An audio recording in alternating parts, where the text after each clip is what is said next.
offended whenever you already started No, off I'm not insulting me from offended. the moment Don't that you think hit that I'm this offended. panel I'm talking about just, I don't know what I'm talking it's about called because I'm having a young. conversation So and and that's responding exactly what to we're the doing. We're having a conversation. conversation. But what Yeah, I so am don't telling you, assume that my I'm offended. suggestion to you, Well, the my idea that you suggestion use to it, I you thought you was educated, is honey. It don't sound like I am. Seems like, I am. seems like You know, you're having and, you some know, issues with to each their own. vocabulary. Please, Seems like you're having some believe me, issues. I'm I not don't know having what's any going issues on at right all. now. I mean, but I can understand what it feels I'm like just to be having in your fun. position, What position is knowing that? that you guys grew up at a time where y'all had to go through all of that. What you mean? Who I you didn't think have to. created the internet? Who you? I who didn't have to go through that. But the internet for my generation, my time, it took a long time for y'all to get it. And y'all, What yeah, are you're you using talking and knowing about? I about it was now, here from but the beginning of the internet. well, yeah, you were here, Yes, and that's good for yes. you, and that Oh, is so all what do good you and mean? fine. You But talking about still, before your time? there We are created the things internet. that We was we here from the know. beginning. So You didn't there's create the nothing internet. there's nothing you could You tell me about the didn't internet. create the internet, Well, did I you? could promise you, You I could didn't promise create you the that I've internet. been data mining You for didn't longer create than it. you You understand what didn't do data it. mining is. Yes, yes, You didn't do it. yes. You didn't create I the can internet. promise you that A white man did that. You a didn't do white that. man created the fucking internet. Are you He serious made right now? the internet that you're I'm using, sorry right? right now. So what part of the internet I are mean, you and then speaking the of? Are StreamYard you that you just speaking called into, of a white man created that too. The HTTP? Are YouTube you that you're on, a white understanding man the created that language? too. Do you understand networking?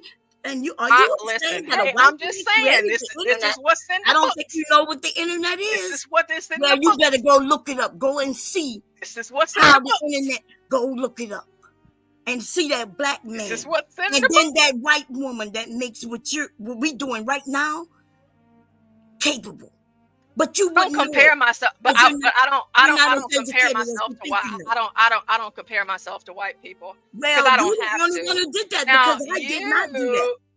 I did not do you can do that all you want, but me, I do not that. Yeah, compare but I myself to didn't white do people that. because I You don't need did to. that. When I No, asked, I didn't compare. I'm just letting you know what it is, so and you're that's letting all. me know something that's not true. And I'm then when letting you I know what said it is. that go look it up I'm and just letting check you that know. out. So you're not as educated as you Listen. think you. See, you're not gonna be able to Listen. tell me anything about technology. Right, not because the you internet, know, because I'm a it's certain computer things engineer about like by whenever you're trade. old So and set in your ways, yes, and I yes. get that, and I What do respect you that. I mean? totally do. When you You're old and said set in your I ways, didn't and have can't anything to nobody do with it, tell how you would you know nothing that? because you know everything. But what you're not Well, going no, to I tell don't me, know everything.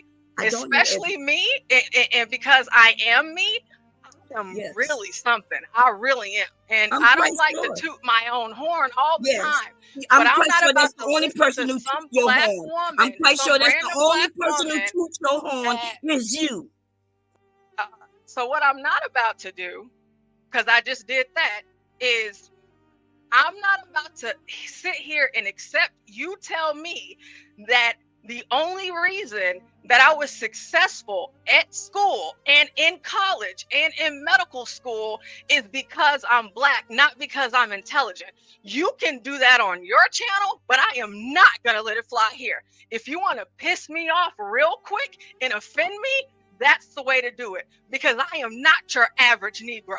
I am not the run-of-the-mill. You walk outside the door and find you and me. You ain't gonna do that. And I'm just letting you know that right now, because you're not. You're not.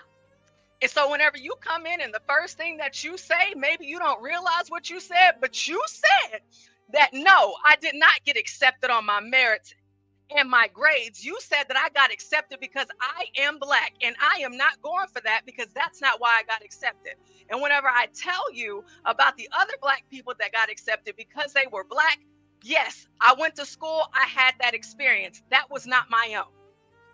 That is a thing that does happen. That is what you heard me say, young lady? That is what you said. No, that is not what I said, but I thought you said you was educated. You chat. That is not what I said. Y'all go ahead and tell me what chat. you said, because Did that's I what you tell? said. I'm Did real I good at say listening, that ma'am. she wasn't I'm smart? real In good fact, at listening, ma'am. I said, and you keep no, on you're saying, not. hold on, wait. What did you just say? I thought you was educated. Now, ma'am, listen to me. I'm listening to you. You just said, but I thought you was educated. I thought you was educated. You must not know vocabulary. You couldn't know what you're talking. I thought you was educated. So don't sit here now and play holy now, because you came in hot. And I'm just matching your energy, and I'm just letting you know that that is not me. I am no fool at all. Whenever it comes to knowledge and knowing things and learning things and making sure that I am the best, I don't have to compare compare myself to white people because there is no comparison. We're not the same. We're not even on the same level, period. We're not. So because of what your ancestors went through and whatever you went through, I appreciate y'all for going through all of that so that my generation didn't have to.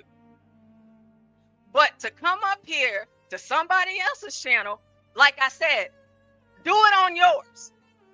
And again, acting holy art thou. I'm gonna let you back up. What did you just say in the chat? You are a fool. So now again, you are doubling down on the first thing you said when you got up here. So again, I'll let you go. You can talk about it, but don't sit here and say that you didn't say something that you said and you are continuing to say. All right? I'm not your grandkids. I'm not your grandkids. Yeah, you're not old enough to. You're too old to be my grandkids. But listen, maybe I am, maybe I'm not. But we're not doing well, that. my grandsons would be. They're infants. They're infants that put other black people into a box of nothingness. You put us into a box of where all that we can be is what white people say that we are allowed to be. And whenever you came up and everything that you've said since you got up here, that's all I've heard. And I do not bend in the beckon of the white man. I do what I do. Okay. And round one. Fight. I've been I like the fight thing, but the problem is she likes to knock you in the back.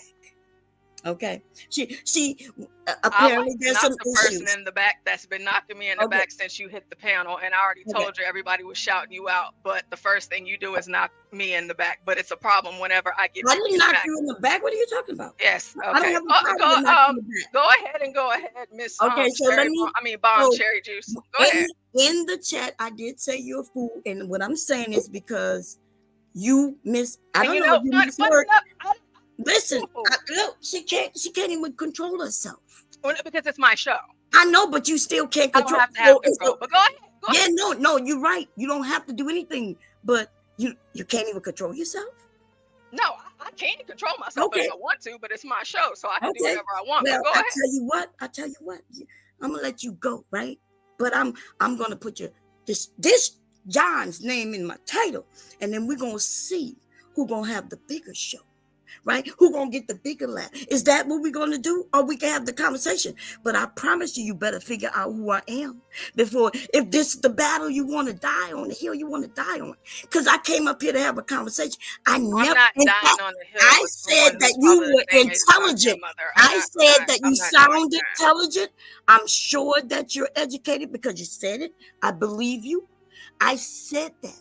And then I resorted to explaining that back then, there was a time when you could be, I mentioned even doctors going to school for medical school and only being able to get a job as a janitor.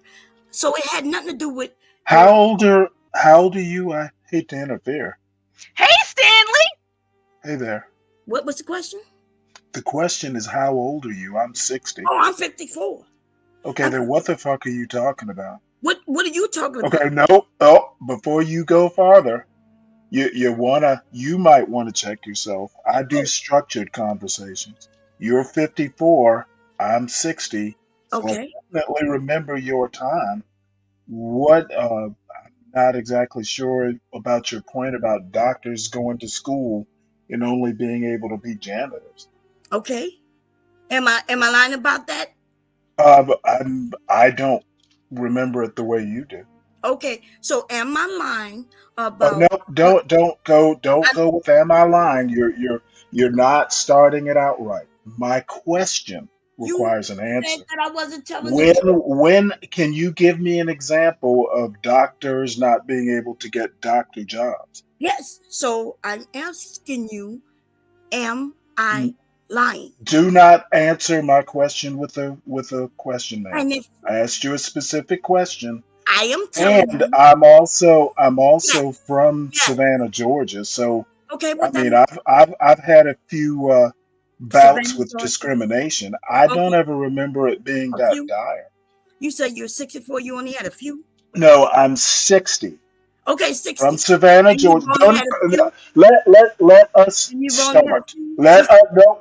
Now, here's what we're not going to do, ma'am. You And only had a few. I will just bounce your ass because I don't need your Well, smoke. bounce me. That's no Well, problem with then bouncing me. consider yourself bounced. Okay, If bye you bye, can't, if everybody. you cannot answer my questions from your elder, Listen, your elder card has been revoked. Now I'm the elder, and let's see how you react, how well, respectfully you can I be. have no Now problem with I don't want to be interfered with. Please be quiet the until South. I'm done with my question. I have no problem Please be respecting my quiet until I am done questioning. Can Oh, you so do you that? I gotta be Can quiet. you do that? Are you Listen, going to be mouthy?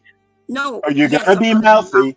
Because if I'm you're gonna going be to be mouthy. mouthy, we can't Yes. be constructive. Okay, yes. And I let John know Okay, that my I gave question, no. I heard a I will yes. send Yeah, him a you're question, but I gave him continuing. let John know Should I be gave him yes, period. he was on It my should channel be for yes, period. 8 hours. Don't No, make me make it yes, sir. bounce me so I You've can run into a buzzsaw, ma'am. Okay. Don't make me slice you in half. That's all you have to do is bounce. Okay, nope. All I require is a yes. Okay, I just said bounce. Okay, then that's all you need to say. You don't need to go farther. My question to you, ma'am, is I don't remember doctors. I don't remember doctors, and I'm assuming you mean black doctors, Yes. only being able to get janitor jobs in the 70s. Can you please give me one example of this? I didn't mention the 70s. I didn't Okay, say well, you better mention something because I'm getting you mean? bored. I am getting bored, ma'am. Apparently, you wasn't I'm here. not going to joust back and forth with you, I'm ma'am. quite sure you're getting bored. This is the first time we have talked, and Okay. I have little patience. Yes. Please answer my question, or like maybe you should retire and wait for John. Maybe Oh, you- John yes. has patience with your kind of rambling. bounce me. Stanley does not. Okay, well, bounce me. I am not John. I don't have to treat you kind. Bounce me, and I'll let him know. And No. You're going to leave voluntarily because I'm going to put you through your paces. me, but Okay, we're done with the young folks now. Now let's talk to someone of your age and probably smarter than you are. Okay, it seems like you're having a problem. No. I have more than opinion. I have control. And so use it. Oh, no. You want me to use it. What I'm going to do is keep you up here and ask you questions you can't answer so you look like a fool in front of this audience. Okay. Well, so you stay and be the fool, so you're not gonna or you stay and answer questions cogently. Your choice. But I'm not going to bounce you. I like using you as the foil. Stanley, it sounds like we're having an issue. No, we don't have an issue. You have an issue. I do not. It seems like you want to be the No. man. What I want you to do is answer want me my to act questions, like I'm your ma'am. wife or I something. don't want your rambling, shambling style. You won't bamboozle. I like to stay focused. If you don't know I what I like was to talking stay about, focused. you can ask me. You need I to never mentioned focus, the ma'am, 70s. and answer my question. I think I don't give a shit about your show. think my I don't opinion give a is shit bigger than who you yours. are. You You will stay up here and be a fool, or you will acquit yourself admirably. you might Which need is to it call going to back be, up. ma'am? I think Porsha was doing The rambling At least ebonics she was- are not at impressive. least she's The pretty rambling and her ebonics, nice you voice. will not be able to control me. It is not your stage. It is Portia's stage. And I'm going to sit here and whoop your feet until you fucking You answer gonna a whip question. my feet? I think Yes, at I'm least whooping your feet right now. she was All you're doing is stumbling landing around. some You're punches. at my You're mercy. just at my feet, where you should be. No, I don't care. Yeah. Did you get vaccinated? Do that again, HB. Oh man! Don't interrupt. Don't interrupt my flow, HB. You're at my feet, Stanley. Okay, what's gonna happen is You you want me will to stay put up you here and you will ramble along until you just decide to leave, or you can answer my Would question. you like to see my feet? No, I don't like anything. I like you to answer my question. Stanley. When was the time? When was the time that black doctors? I assume you mean black doctors. couldn't get jobs. Yes. When was that time? That was prior to. You know what we're talking about, right? Because the topic was here. Well, no, I just jumped in the middle of it because you sounded stupid. And now I'm just going to jump in the middle because it probably isn't hard to understand. But it's okay. Your time. now you're admitting you talk about doctors. Okay. Now I that heard you talk about doctors Yes. who couldn't get jobs. Yes. Or did I make a mistake? Yeah. No, that's what I stated. I stated. Okay, so I need you to prove it, Okay, man. let me. Because I don't remember that time. I lived during your time. Yes. I'm 6 I years wasn't talking about older, my and time. I honestly don't remember those times. We was talking about affirmative action. What we was talking about. Now we was talking about when I'm talking You're about. just asking me a question. I'm giving you answers. What is your Okay. problem, old man? What's going on? You know, my problem is you right now. And Okay, I solve my problems. I solve problems, man. Answer the question. Let's not talk about you being a problem. And as soon as Okay, I'm going to shut up right now, and I'm going to let you thank you, sir. answer the question. And the other caveat: do it quickly. I'm going to put my toes in your mouth. Do it quickly. Your toes. You want me to put my toes in your mouth? Don't even wash your toes. Anyway, let's answer the question. Porsha, at least I was having fun with Porsha. Okay. Okay, well, fun time is over now. Which I never said that she was. Fun time is over, ma'am. Okay, well, I know because now the party pooper has entered the room and he don't even know what the conversation is. It's so no. It's not like I haven't been listening for a few minutes. On the panel. Not like I haven't been listening before I hopped on. I don't you want know what? Yeah, okay. You go ahead and distract. I'll wait for the answer. I know. Just wait, honey. Just wait. Okay. I know how to handle. Hey, Bomb Cherry, can you be in the grave? Bomb Cherry? Yes, Bomb Cherry, I appreciate you coming up here. Can you not sexually harass Stanley though, please? Okay, you know what? The bottom line is people like her have to use sex to get ahead in life. Sex? So now I use sex. Sir, you mentioned my feet and I just stayed on my feet. Probably the first time someone's mentioned your feet in quite some time. It was a metaphor. It was a metaphor, I know, man. and I'm using it as a metaphor too. But you know, wow. So he could use it as a metaphor. Well, you know what? Apparently, you have moved on. Has the subject moved on to your feet now? I have entered the Twilight Zone. Yes, you have entered. You have entered Stanley's Twilight Zone. You are here now. Let's enjoy it while you can.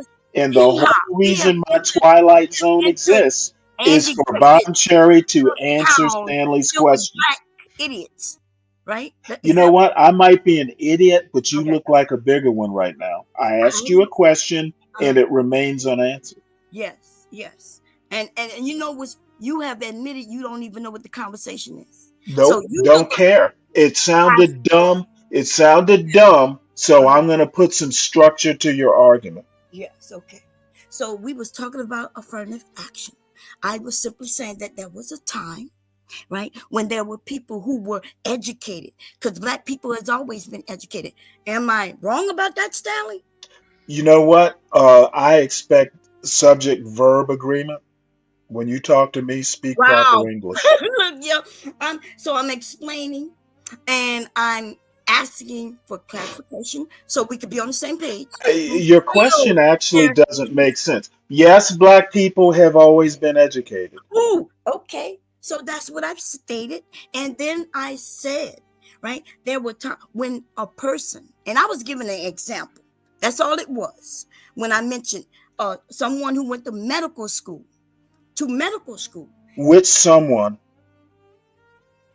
Can you be specific, or you just making a general point? You don't understand what an example is. Okay, no. Someone is general. Examples tend to be specific. Can you be specific with your example? I mentioned that I was using an example. Okay, can you be specific with your example? That was my request. Yes. No. I Hey am Stanley, saying, what about Charles Drew? That's a good specific Well, Charles Charles, Drew. I'm not sure what that has to do with anything, HB. Jesus. He graduated from medical school, Oh, and okay. I don't think he was a janitor, was he? You No, tell me. absolutely not. No, he wasn't. He wasn't. Okay. He was. Yeah. There So I was mean, something about doctors being janitors that I wanted to explore. So, what is your name? I'm sorry, HB and two N's. HB. Okay, Yes, yes, ma'am. don't stray away.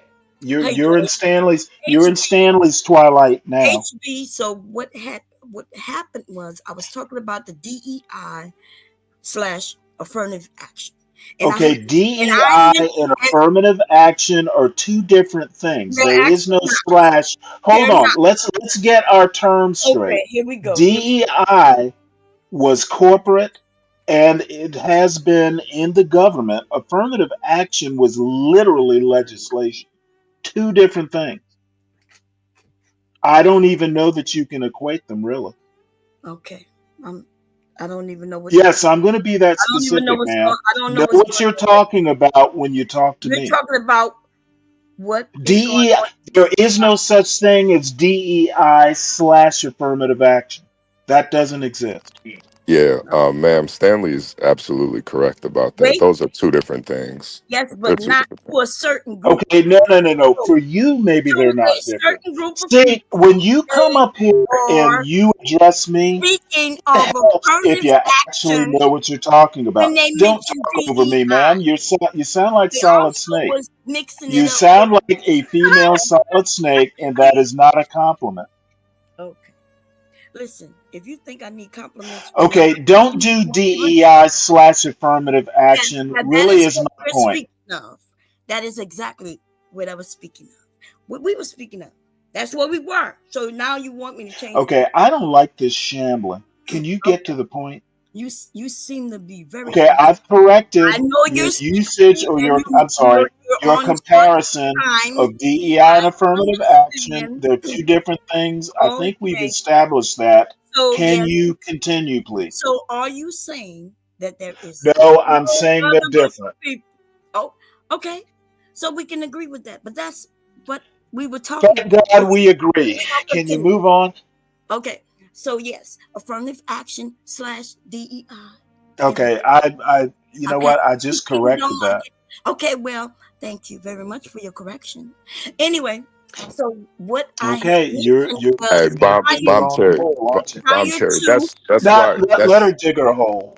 Wait, but I just wanted Bomb Cherry to know that this is why you were absolutely wrong about Porsha. She didn't benefit from DEI or No. affirmative action because Okay. affirmative action was legislation way back in the day, and those days are past now.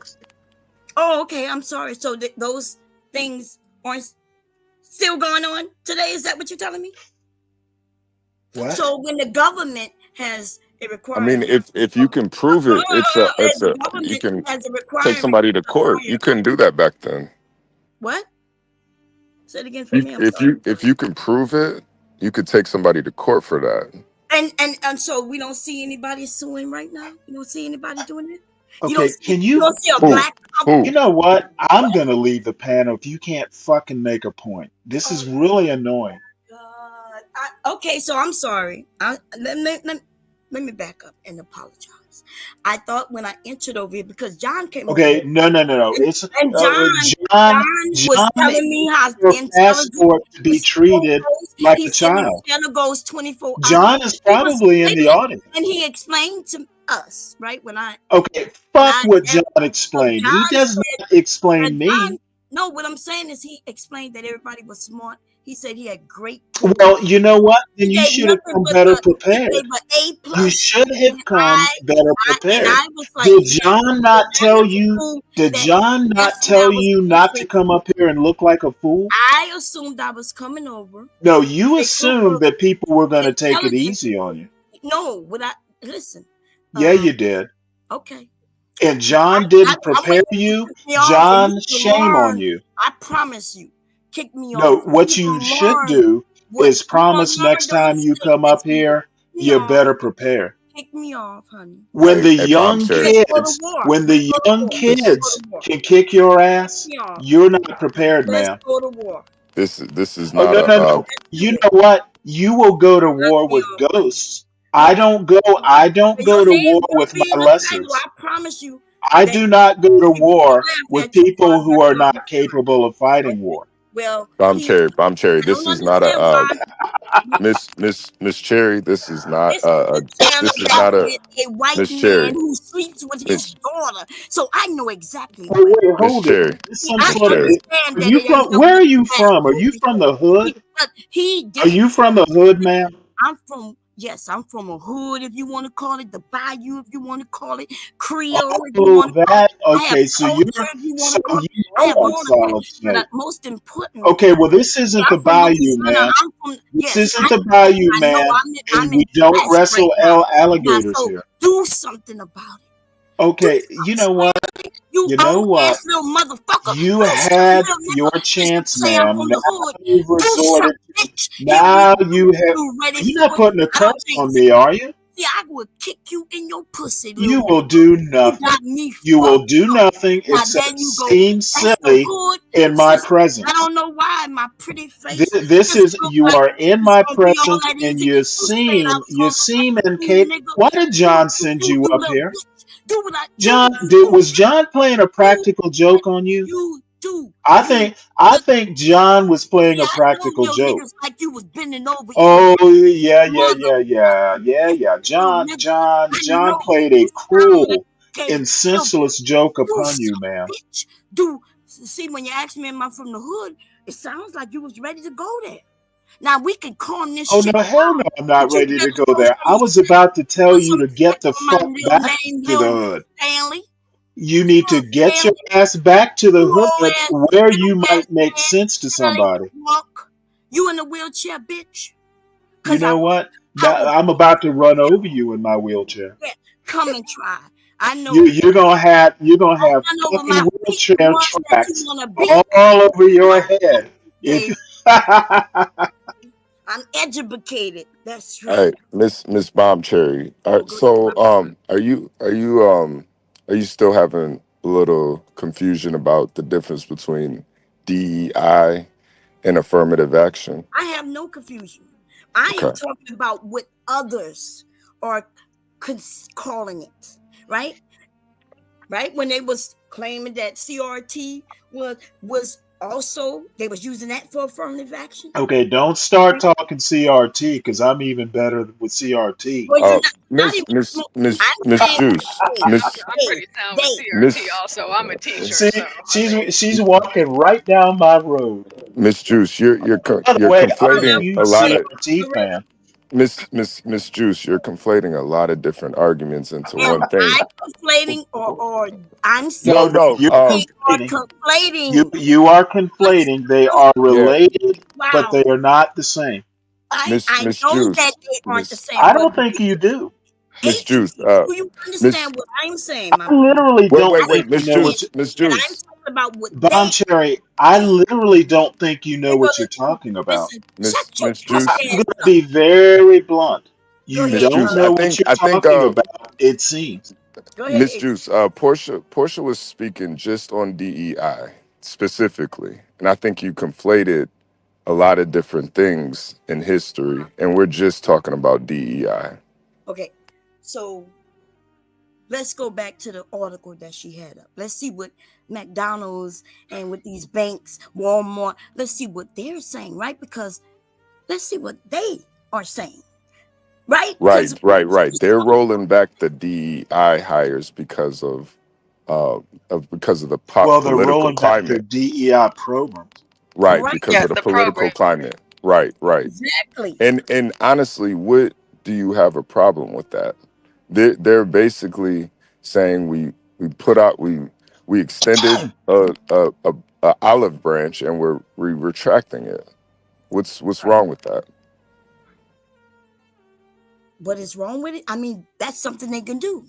Yes. If you're asking me what's wrong with it, then yes, there's some things that can be harmful to the communities in the areas of these stores slash banks slash. Well, don't you think black people specifically should be judged on their merit and not their color? Most definitely. Then what's Okay, wrong well, with DEI retracting DEI the? isn't necessarily making that judgment. It's not. It's just retracting the Okay, then olive branch. what are you talking about color? I think Judging people on color. that's what Miss What are they referring to as color? that's what Miss Juice was kind of conflating that you know the civil rights movement and affirmative action, that was about color. That was about people specifically being targeted because of their racial makeup. DEI is something completely different. Uh-huh. Okay. I know, just like y'all mentioned, just black, right? So I guess just black people are included in DEI and what? affirmative action. Are they the only ones included in that? Nah. Hello? Anyone? No. Okay. Black was one. That was one category. Okay. Thank you. Ooh, you gave me an answer. Okay, let's move on. I don't need the thank you. Hey, okay. Wow, that was. Yes, let's move on, ma'am. So, but you do, when you say black, Congratulations for making a point. Can we move on? that would also include women. Am I right? Well, women and black are two different things. Have you heard of intersectionality? You mentioned CRT, so yes, they're all related, ma'am. So different? Yes. Wow, thank you for informing me of that. I had no idea. Oh my God. I actually don't think I've been you had living an idea. life for so long and I had no idea that. Okay, you're prevaricating, ma'am. Jesus. Please, I did not know. please, can we move on? Thank you for your educational moment. You know what? You have no idea what education is. On that, I'm going to reflect on the idea. I'm getting bored.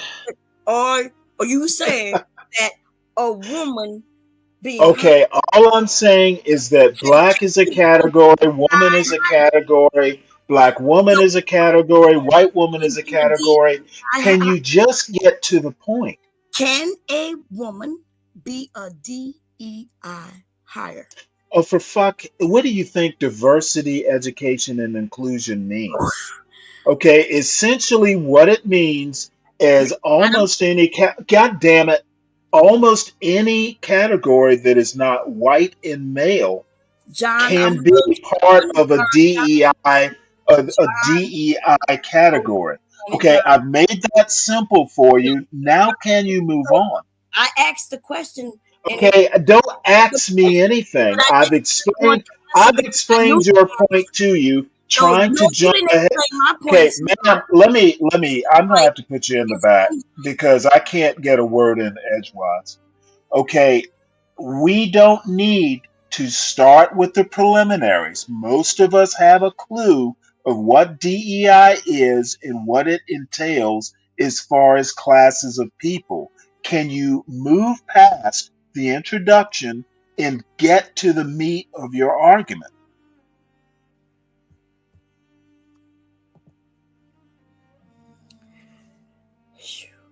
Okay.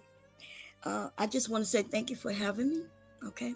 John, I will be handling this. Okay. Miss Juice. Thank you very much for everybody in the chat. Okay. Mrs. Juice, I just want you to know this this is not a pro DEI space. Listen, I'm okay with it. I'm okay with the discussion. I'm and okay. I don't have a problem with DEI, actually. Putting me in the back and then not even knowing what they're talking about.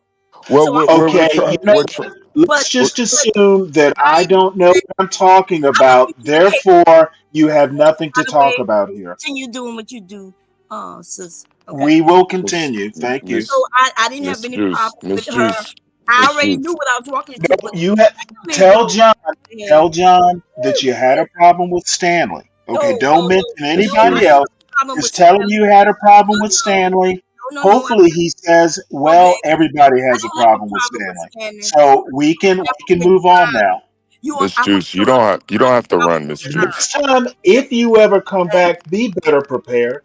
No, no, Miss no, no. Juice, you don't have to run. Miss I Juice, don't you don't have think to we run. gonna last long after Oh, this. I think we run away as far as I'm concerned. tell John I to No, told don't you run. you would be Don't run, leaving Miss on your Juice. own. what you mean? No, but see, Run. I didn't even have to Put me bounce in the you. back. I didn't have any problem with us Yeah, going back. motherfucker, I put you in the back. Yes, You and kept over talking me. okay, and you overspeak me. It's Oh, fair. it's Miss okay if Juice. I overspeak you. Don't, see, you think this is some sort of DEI or a level playing So field? talk It's up, not. little nigga, and Yeah, tell we This don't John shit, support that it it's over here. wrong. literally You is let him not know down front. DEI. You let him know that the beef sector, black sector, that we're gonna eat his ass You alive. went to a And non-DEI space and expect DEI. I'm gonna let him know that, Stanley, you did. You let him know and tell him I Why you said hi. pushing me in the back like He's probably in the audience. he might be here, John? Yeah, I have John is listening right yeah, now. but Miss Stanley Juice. is a motherfucking pussy. Listen. Yep, God damn it, I'm a motherfucker. We all know this. He's a Thank you. motherfucker. I said you a motherfucking pussy. You Say know it. what? Say what I said. I'm a Oh, pussy. I'm a oh, pussy that made you speechless. You made me speechless. You Does made me pussy always make me you in the back. speechless? You dirty Apparently, you pussy will chase you away I too. know you niggas over here are niggers, right? I understand.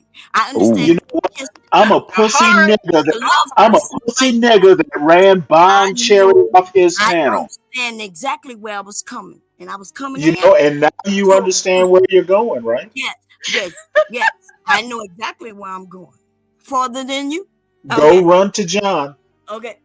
Why would I run to John? I'm going to Well, stomp you shit said out you of said John. you were gonna tell No, no, no, John. no, no, I'm no, gonna no. tell John. I said is I'm going to stomp the shit out of John. I said I'm going. He's the owner. He's in control. That's what I Oh said. yeah. He's in control. He might be in control right now. He need to come and take control, but Have you thought? Have you thought he's in control of your ass whooping? Miss Juice, is this a comment? Is this comment on the keep screen? hurting me. Hey, Is how there you doing? is this a comment on the screen? Is there some truth to this?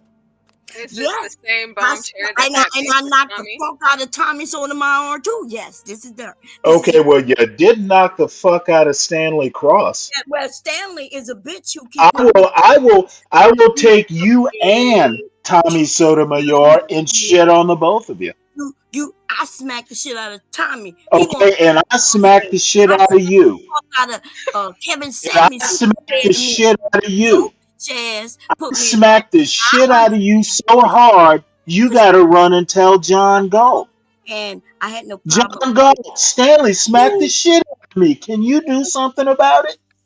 I'll be in the Is that what you're gonna do? getting too loud. Is that what you're gonna do?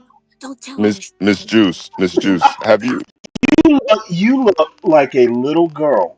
Miss Juice, have you Next time you come and talk to an adult, you need to say yes, sir, and listen more than you talk. wait, Stanley, can I ask Miss Juice a Oh, question? please do. Miss Juice, Give her a lollipop when you're done. have you ever benefited from a DEI hire? Have I ever benefited from a DEI hire? Yes. So, I was in the military, and they had to have so many of us, the women, the black men, the ones who we're not educated enough to get in, and they don't trust us with weapons and things like that, but they was like, you got to hire them women's folks, and you got to hire them, and because she's a woman folk and she's black, we gotta hire her, even though she's not educated and she don't know nothing about them weapons and and things like that. She don't know how to fly planes or none of that. And they said, "Come on in, girl." So you're saying the military is DEI? No, that's federal government. That's affirmative action. Okay, I don't know what the fuck you're talking about. You don't see that You actually have to meet minimum qualifications to get into the military. Yes. Okay, so what the fuck are you Miss talking about? Juice.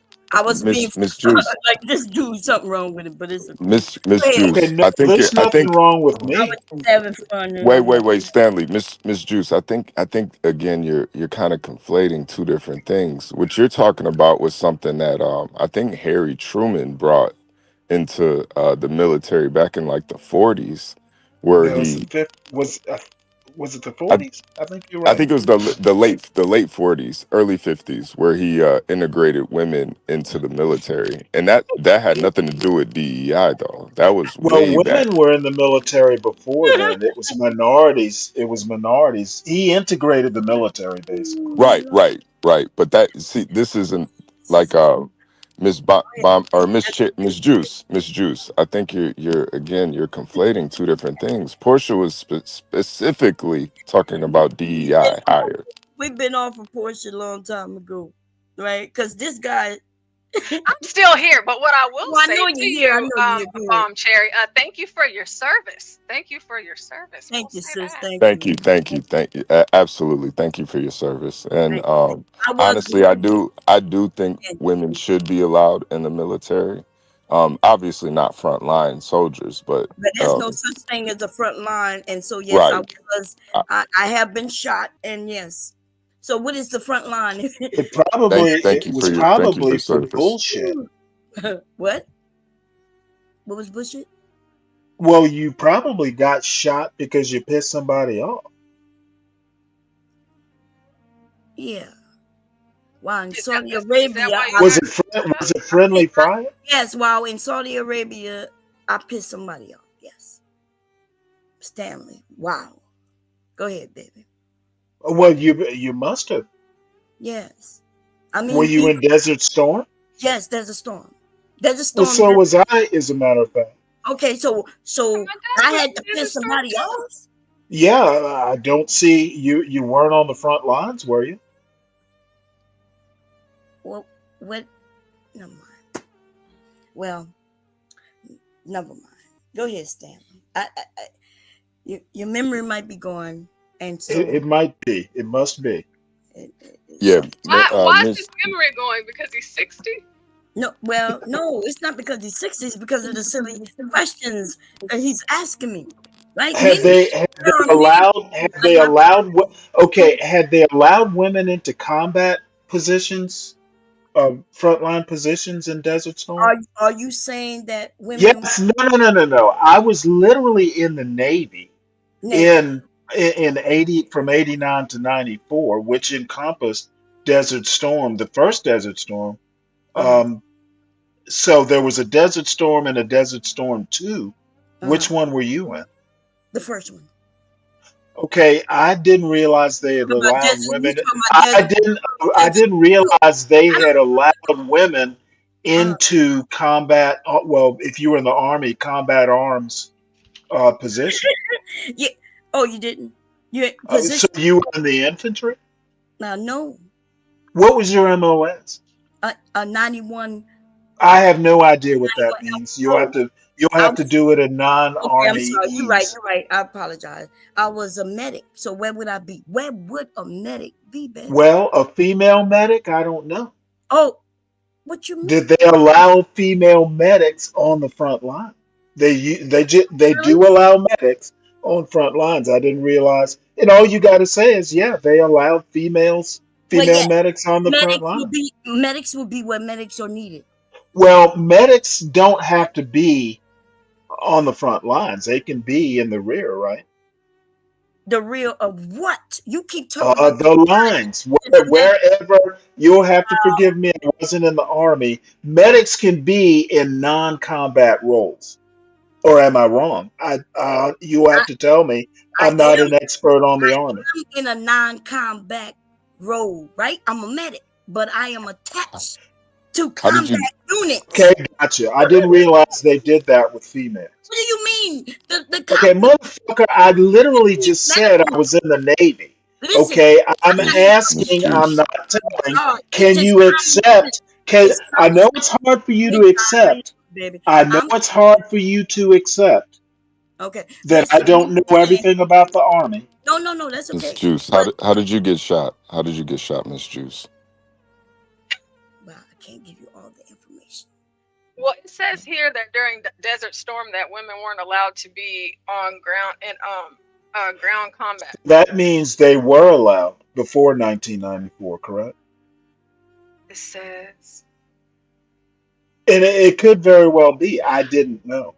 Yeah, I just didn't either. I mean, because I'm looking it up right now, and Was it says that it over friendly 40,000 fire? women served in key combat support roles, but they weren't actually infantry on the ground engaged. Okay, well, combat support, I mean, you can still be on a front line and be combat support. Okay. Isn't that what I just said I was? I'm sorry. Okay, so I don't trust you. You don't get much right in my experience. Yep. Okay. So listen. Okay, you know the Army. I will have to defer. Apparently, your way of conversating is you talk. No, my way of conversating is asking questions and getting them answered. But you're not. So you've answered my question. We had to kind of do your research for you, but the question's answered. So how did you get shot is the next question. Were you shot by an Iraqi in Saudi Arabia? I am saying that Were you shot in combat is my question. Well, I think I already answered that. No, I don't think you did. I actually did. I truly did. So the answer is yes. Thank you.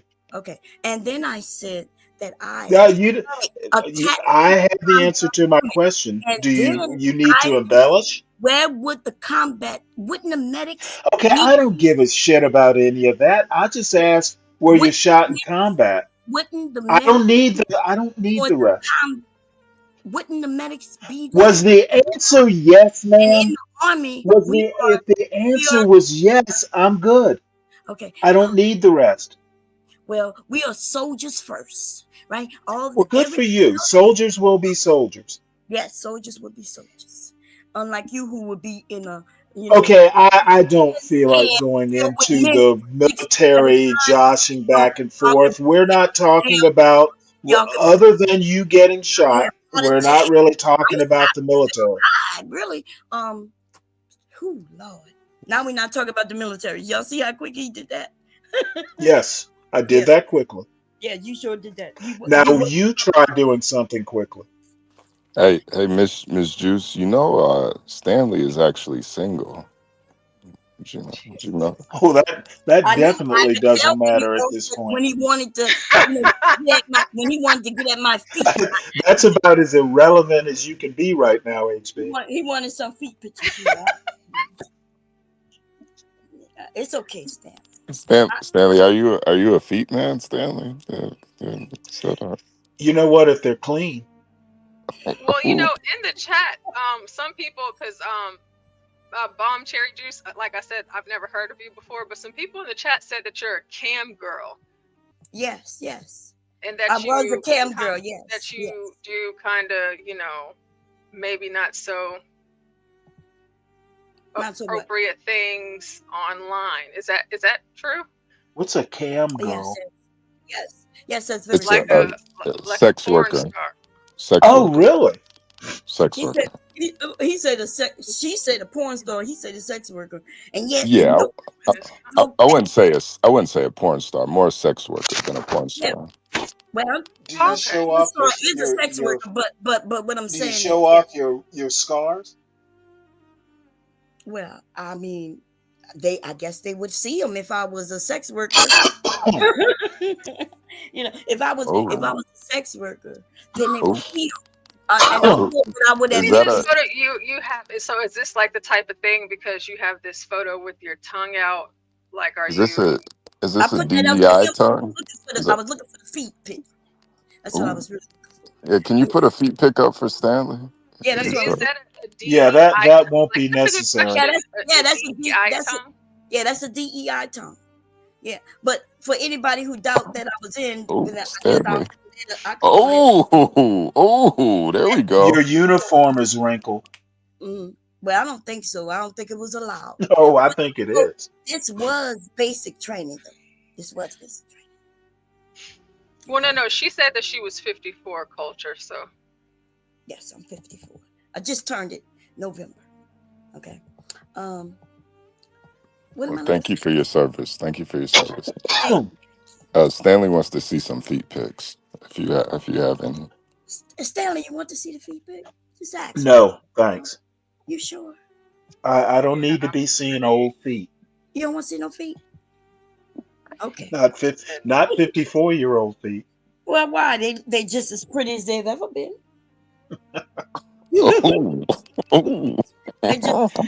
I'm sorry. They've scuttled affirmative action, Wait a minute, Stanley. Wait a minute. and I don't do DEI. We older people, we do know how to, really wash and take care of our feet. Wink, wink. The younger women, some of them don't know how to do that. So and I am from the South, baby.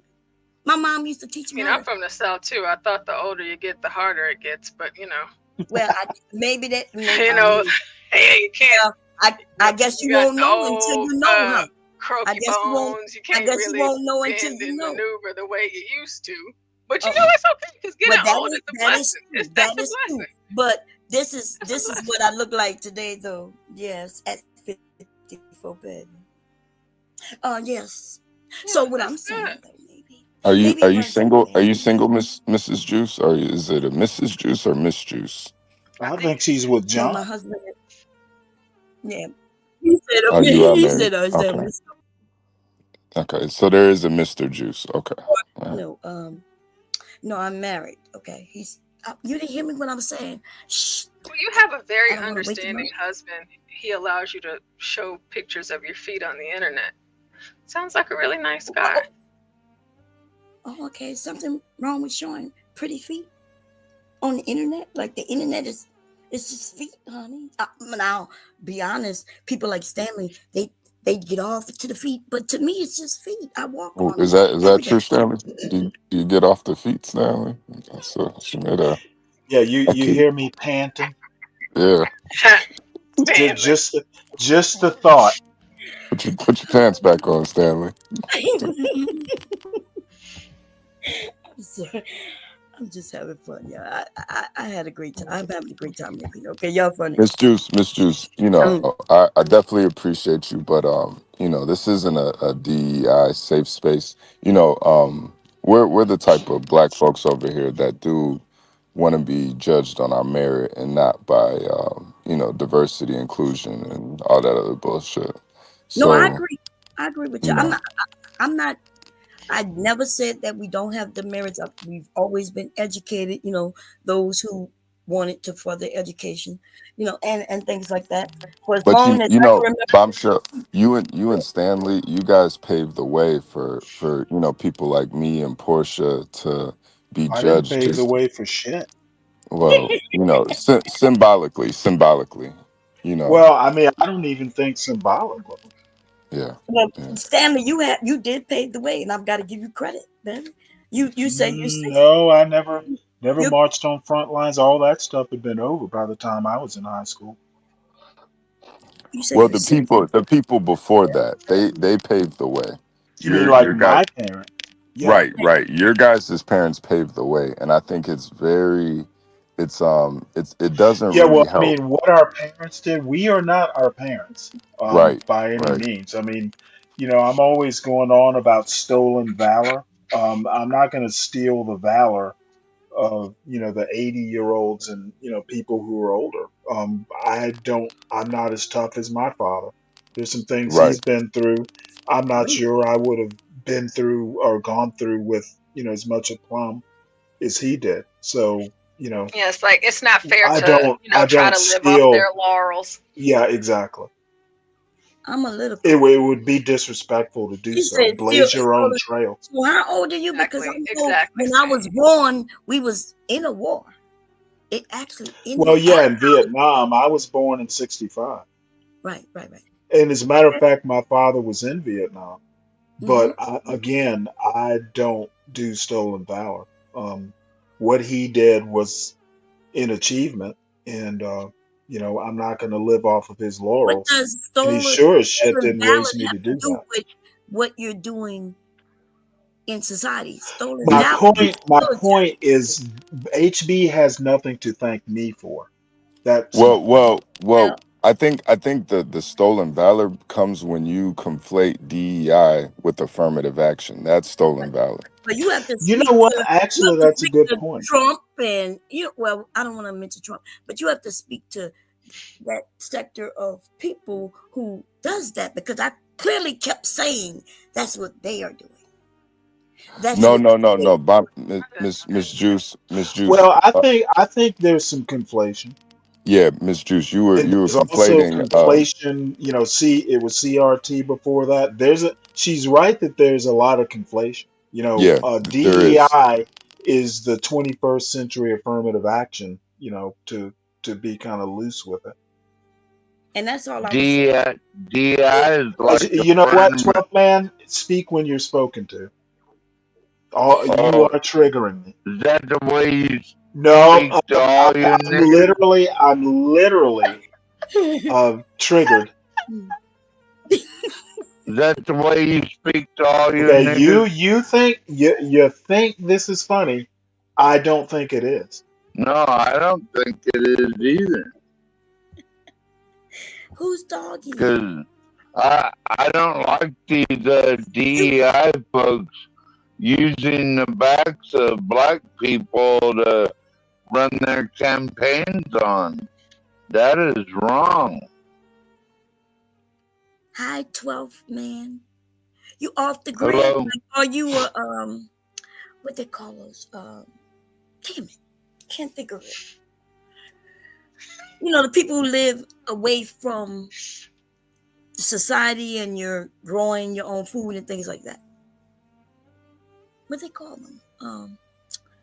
They call him off grid. Yeah, he's an off grid Homesteaders. Homesteaders. There you go. Thank you. Yeah. Thank you. Okay. Are you a homesteader? Well, Texas girl, he's not homeless. I'm Not interested. yet, but I'm growing it to be bigger. Okay. Yeah.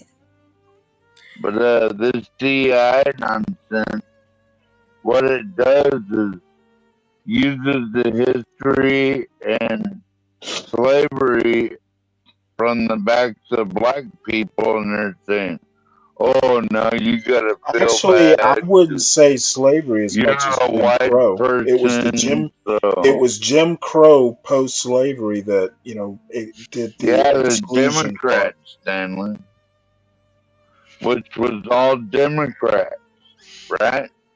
Didn't all Democrats vote for that, Stanley? No, actually, it was Republican. Got to know the history. No. Are we talking about way back? The KKK. The KKK was Democrat, and so was Jim Crow. The KKK was not Democrat. As a matter of fact, Yes, it was pretty much apolitical. They were definitely Democrat. Yeah. That they had Democrat members, sure. The KKK was never like an official government policy, was it? Yeah, it was. Oh, really? Give me an example. Wait, what happened? How about that one white lady that believed in deleting black babies in the South? How was What that? was her name again? Was that politics? Margaret Sanger. Yeah, Margaret Margaret Sanger. Sanger. Okay, She what does that? actually- Hold No, on, no, no. hold on. What does Margaret No, Sanger you have to hold do on. with the KKK? No, She had to motherfucker, you do hold with on. she performed in front of Sanger, the I had no idea KKK. you'll have to explain how she influenced democratic politics. Why don't you look it up? No, you brought You're it the up. most smart man in No, the universe. Well, see, I don't think there's a reason to look it up because I don't think I don't think that the KKK, which you originally talked about, and Margaret Sanger, all that stuff might have influence on policy. Oh yeah, There they were have never- pictures of each I other. don't even agree that the Democrats of today are the same Democrats of 1940 And of the even 1940s. Hillary Clinton was a friend of Robert Byrd. I actually look at history And when people of your ilk talk about Democrats and Look all that up stuff, they Hillary conflate Clinton. all that stuff. I Bill basically tell them, Clinton. that you're obtuse. You don't know that much about Oh history. You yeah, don't you know like that to much about cover it up. politics. Of The course, a Democrats of Democrat. today, are not the same Oh bullshit. philosophically Yeah, they as the are. Democrats of the 1940s. Yeah, they are. Because Hey, Therefore, hey, I don't need to do research. hey, I simply gentlemen. don't agree, and it's not worth me going and hey, proving you HB. wrong. Hey, gentlemen.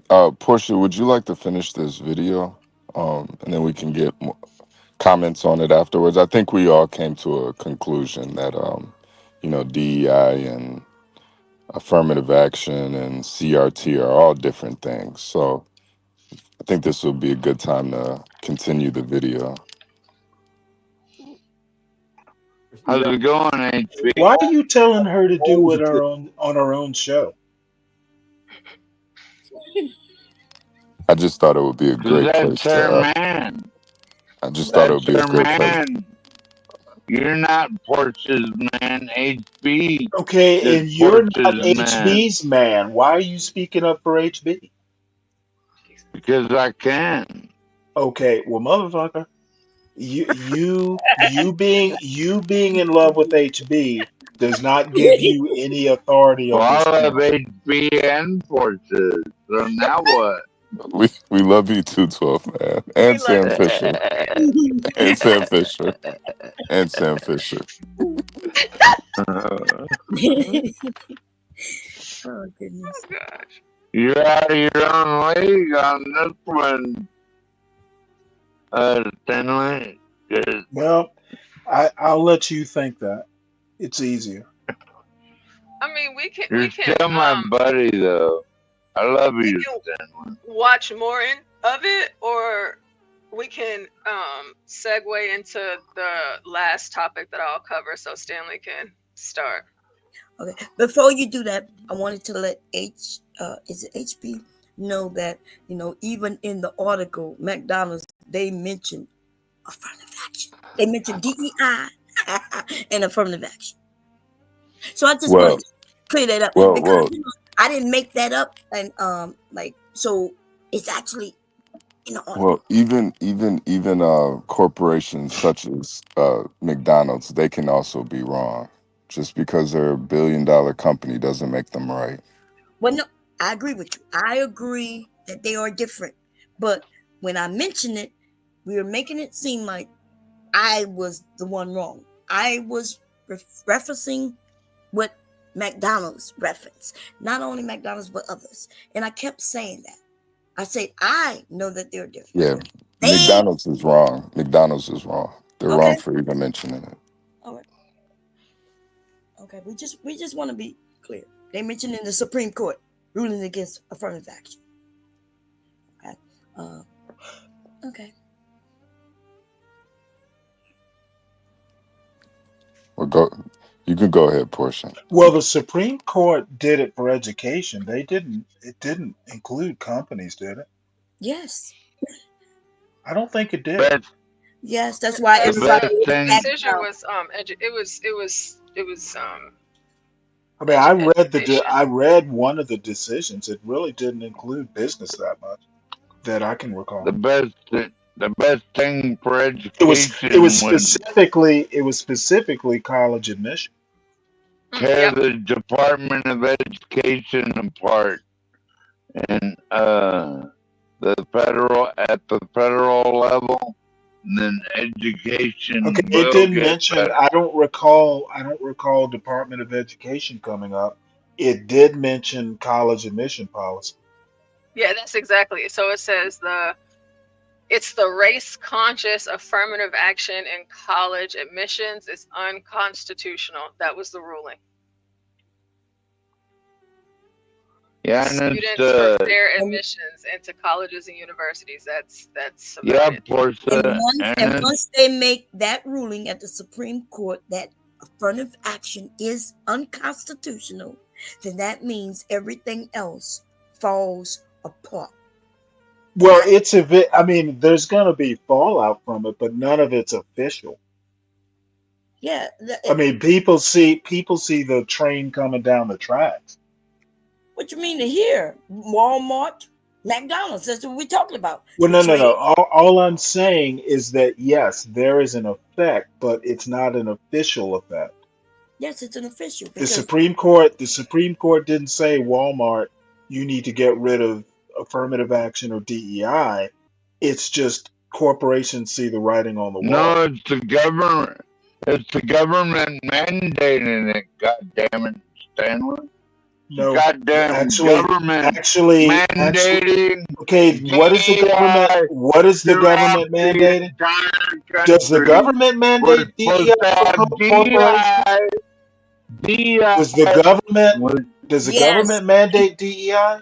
Yes. Yeah, it I didn't does. realize that. Corporation. Yeah. Corporations who Okay, take Stupid motherfucker. if a corporation Okay, takes dude, any 12th service, man, then they 12th have man. to abide by I the rules. literally, really, if I had my choice, you wouldn't even be on this panel. Yeah, But it's not my show. You support DEI, you vote for it, and all that shit. I get it. That's why I wouldn't be on there. I thought all the companies pretty much did DEI on their own. No. It's not that simple. Because nobody's telling McDonald's to get rid of it. McDonald's deciding to get rid of it due to the rules. Right, and I don't think the government mandated that they have it in the first place. Yes, they did. Look who they have. Okay, I'm not sure you're right about that. If they take federal funding, then they have to abide by the federal standards. That's what this. Okay, well, see, what you don't understand is just if you accept federal funds, you have the choice not to. The government is incentivizing, but that's not a mandate. Yes, it's a mandate. Okay, If you want this money- incentivizing is not the same thing as a mandate. Well, I'm sorry. If you want this, you have to do this. Okay, that is not a mandate. That is incentive. Yeah, it is. God, jeez. Okay, I'm sorry if you guys don't have access to like dictionaries. Yeah, we get it. I think if You're gonna support it no matter what, Stanley. We get it. You know what I support is your sobriety. You support Tell DEI and all I these. support DEI in 12 steps for you. Yeah, and you're gonna support DEI, and you'd vote for Kamala again, wouldn't you? Yeah, so DEI, I actually did. Well, it wasn't called DEI back then, so it's like I was saying. Well, This is well, Stanley is right, 12th man. Especially like during COVID, a lot of these major corporations, they did receive government handouts, quote unquote. Yeah, So mandate. no, it wasn't mandates. They Those chose are not it. mandates. Yeah, they chose it. So when you do choose to take these government incentives, you have to be held to these DEI standards. Now that COVID's over and everything, politics have kind of changed. They're rolling it back a little bit. That's what's happening. And they did the same thing with contractors. If you're a government contractor, there's certain requirements you have to meet to be a government contractor, and DEI, I'm sure, was one of them. However, you can choose not to do business with the government. Right. That makes it not a mandate. It makes it an incentive.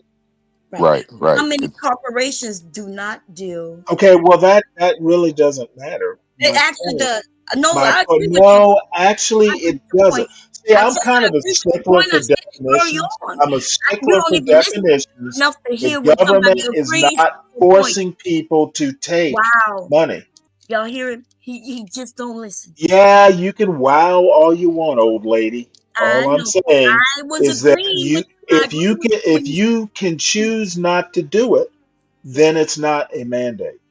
Yeah, it's totally so. As Yeah, far it as is. DEI initiatives that Yeah, we're well, to discussing, you it might they're be. not Maybe mandated at all. It's a choice. in your So you state, choose In your state, let me give you a good example. In your state, 12th man, a wine box is a mandate.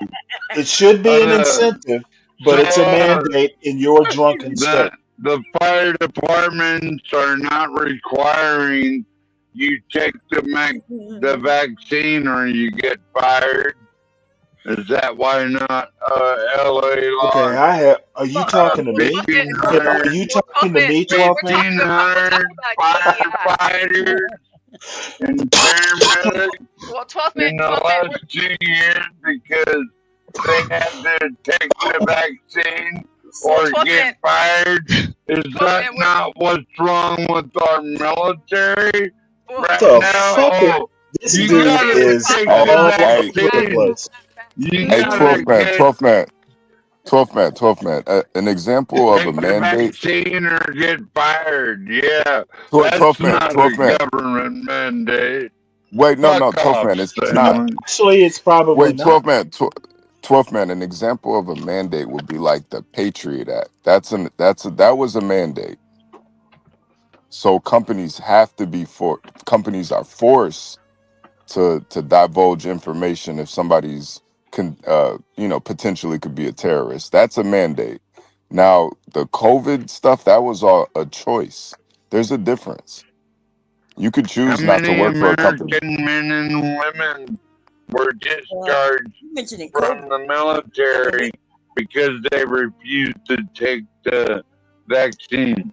Right? You could go. You Wasn't it could like go. You don't. 15,000 or Yeah, something? but there's a big difference between a mandate and an That's a incentive. mandate. No. It's And either it's your job or take the jab, HP. Okay, if right. there is a choice involved, that's not a mandate.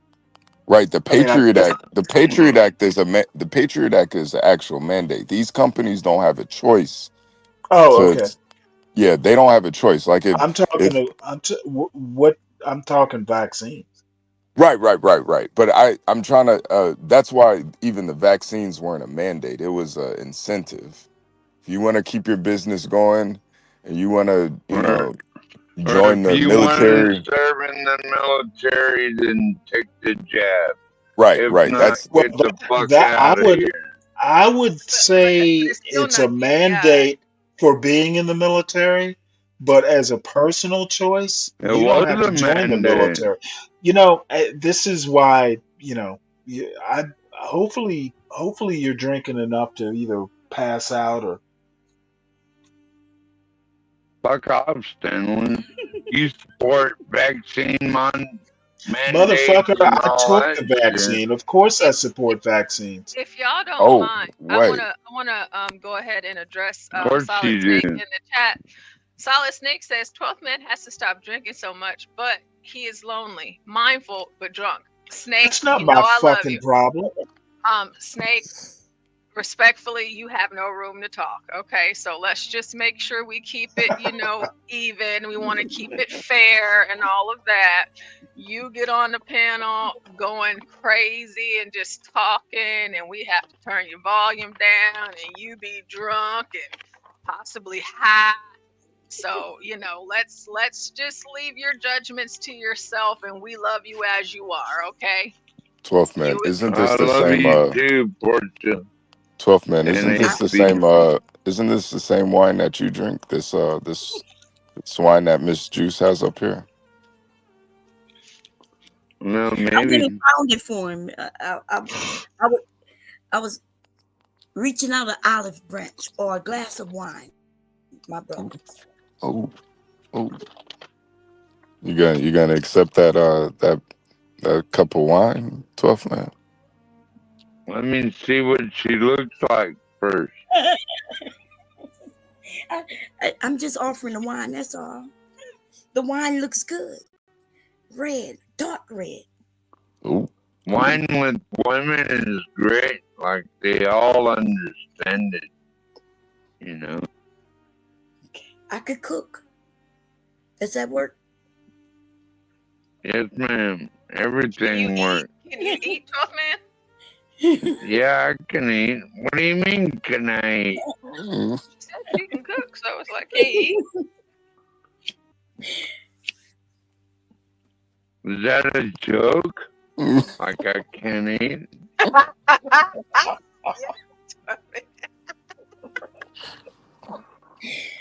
Oh, well, 12th man Stanley thinks Miss Juice is attractive. So I mean, she's got to be pretty. Looks pretty good. Well, I mean, that's why I hang out with y'all, my conservative friends, instead of Stanley. Like Stanley makes it unfun and unfriendly, and then I just go listen to something else. You know. And you know what? I encourage you to continue that productive behavior. Well, you're still a cunt. You know what? I'm a cunt that you don't have to deal with. Yeah. Good thing, too. You couldn't handle me, boy. oh. Let me go find me some pictures with some toes. Hold up. Yeah, that's not drinking is definitely enhancing my my self-discipline.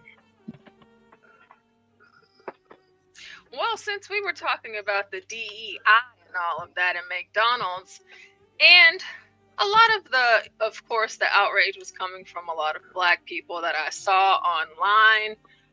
I was thinking about, you're upset, but like maybe this will stop you from actually going to McDonald's and actually eating the food. Because, sometimes you get fat and you want to stay away from places like McDonald's because they don't mean you any harm. And so it made me think about body positivity in 2025 and if it's actually going to continue to be a thing. Now, McDonald's is a problem, but it's also affordable. We get it. But there are tons of fat positive, body positive influencers that have made a name for themselves all over social media that have actually passed away. How did they die? You ask? Well, they had heart attacks, heart failure. That is terrible, but they actually match the skin, so that could be your feet. I'm sorry, Miss Bonji, those are your feet. Nobody's paying for those. those look like are those is that two lobsters right there? What is that? Is that a crustacean? What the hell is it? It's like a damn Alaskan king crab. What the hell is that? Out in Louisiana, so might Is that a snapper? Apparently, we know where you were shot. In the foot. Well, they probably look like that when she's out there with those crawdads and stuff, Oh, they was nipping at my toes. Yeah, well, It's like she a was fish getting fry. crawfish. What the hell is that? Looks like a It could be a fish fry or a broil, They like a snapping turtle. What the hell is that thing? Is that what your feet look like, HB, and inside the boot? Absolutely.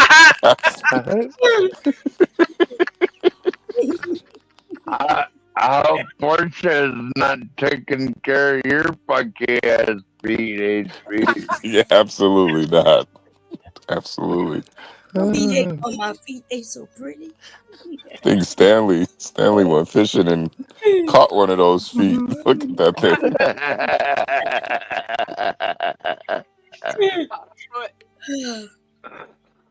Somebody said catch a trout. His feet look like they got beat with a ball peen hammer. Look at that. Jesus Christ. They're paying for that, Miss Juice. You got guys paying for those feet. Yeah, they love those feet. When I take them and I tap them together. Well, yeah, I don't think Stanley just lost his appetite for the next couple of days. I can run up some trees and everything. Toes is bait, because Stanley loves to go fishing. He said he used those toes as bait, man. I tell you. Hey, Stanley might be able to catch like some deep water fish with that feet right there, man. Oh, bass fishing. Man, you catch a swordfish with that foot right there, man. God damn. See, he asked for my feet, so I went and gave him to him. Stanley, what do you think, Stanley? You're interested? I'm busy lowering my or widening my age range for On the dating sites? yeah, exactly. It was 50. Now it's going back down to about 40. He said he's not dealing with no 54-year-old women with feet like crawdads. Okay, crawdad meat. That do look like a pigtail or some shit. Yeah, no crawdad feet. Is that a man on the bottom? That looks like a man Yeah, in this but video. Is that a man? yeah, but it just fact Now, remains the same. You can't misgender people now, baby. You got to, you can't do that now. Oh, he likes to be called a man. Actually, he just can't undo what he's done. Oh. However, as I was saying,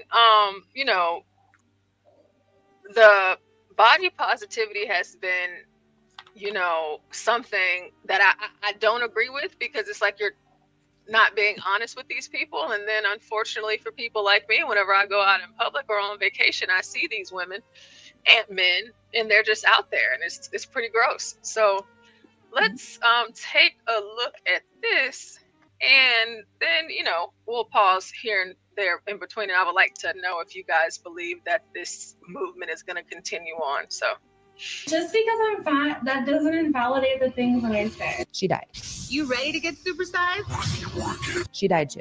Today I got the big Fruit Loop. He's dead. Fat positive influencers are dying. So we all know the fat acceptance movement at this point. I sadly did not get a McChicken today. I was feeling like a burger girl. Here's one of see, McDonald's now.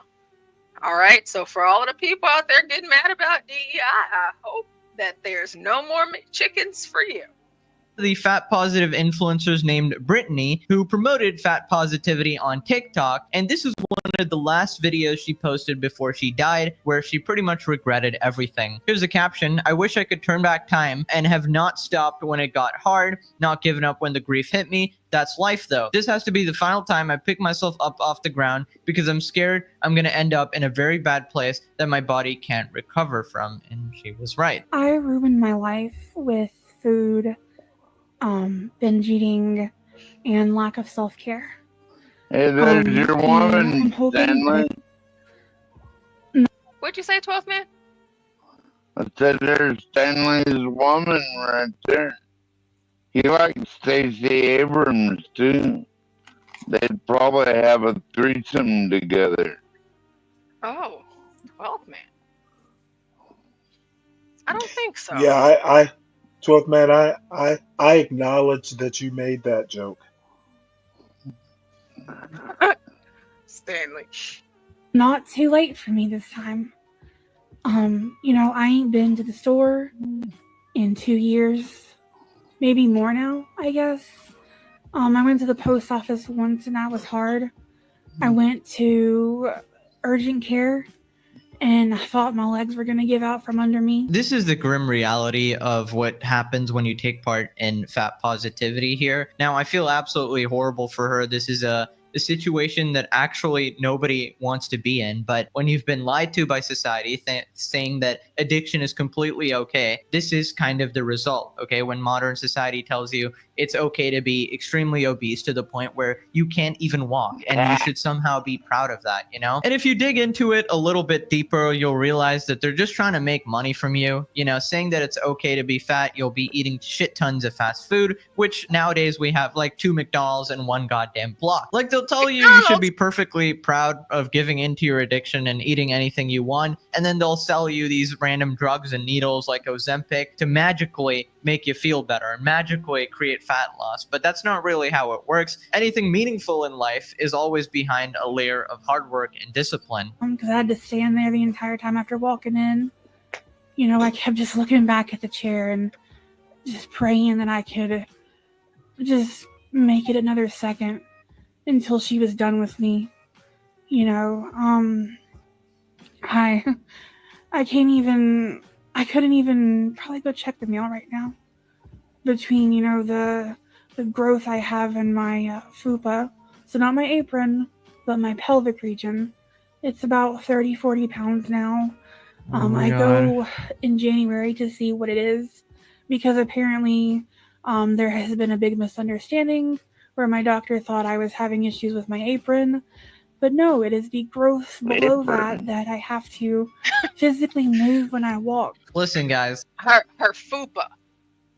You know what a fupa is, though, 12th man, right? I mean, she can't even wear an apron. Well, no, that's another name for a fupa. When it So gets her apron, so like she has like several stomachs. So her last stomach is gonna be her apron. Like a cow, Porsha? Yes, we'll go Like with it. a cow has 4 stomachs, right? Yeah, and she probably has more, but the very bottom stomach, the last stomach of her stomachs is the fupa, her apron.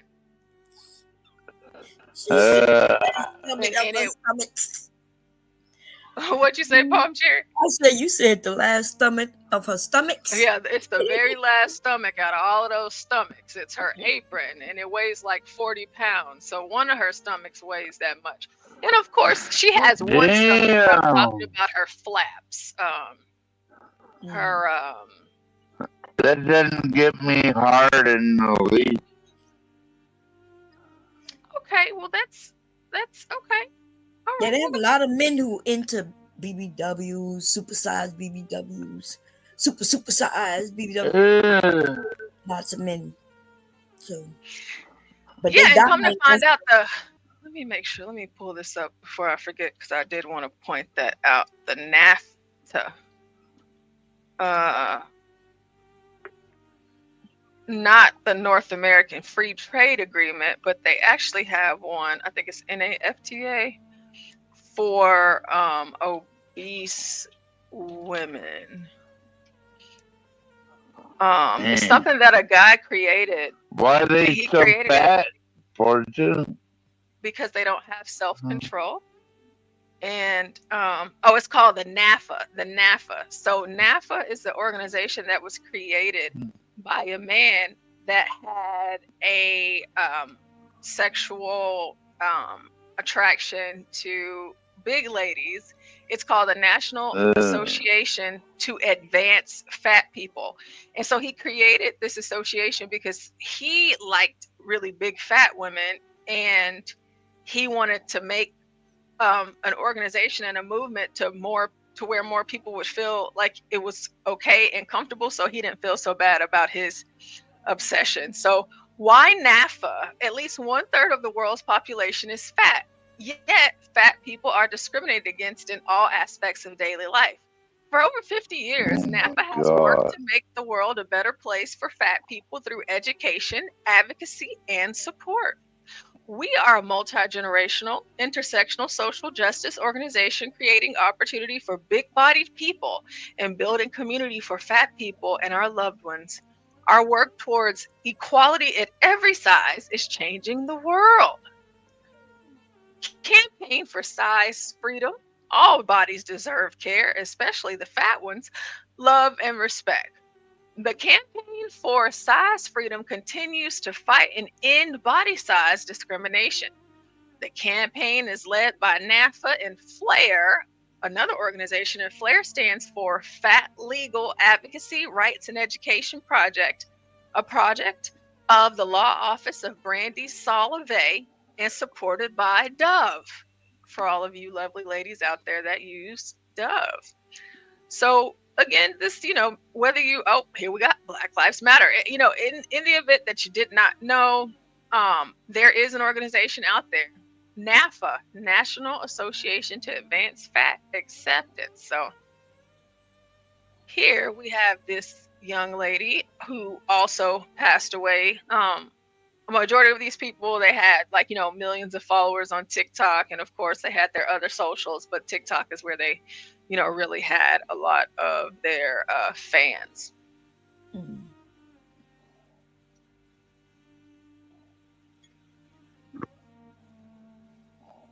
Is the sound on? We can't hear it.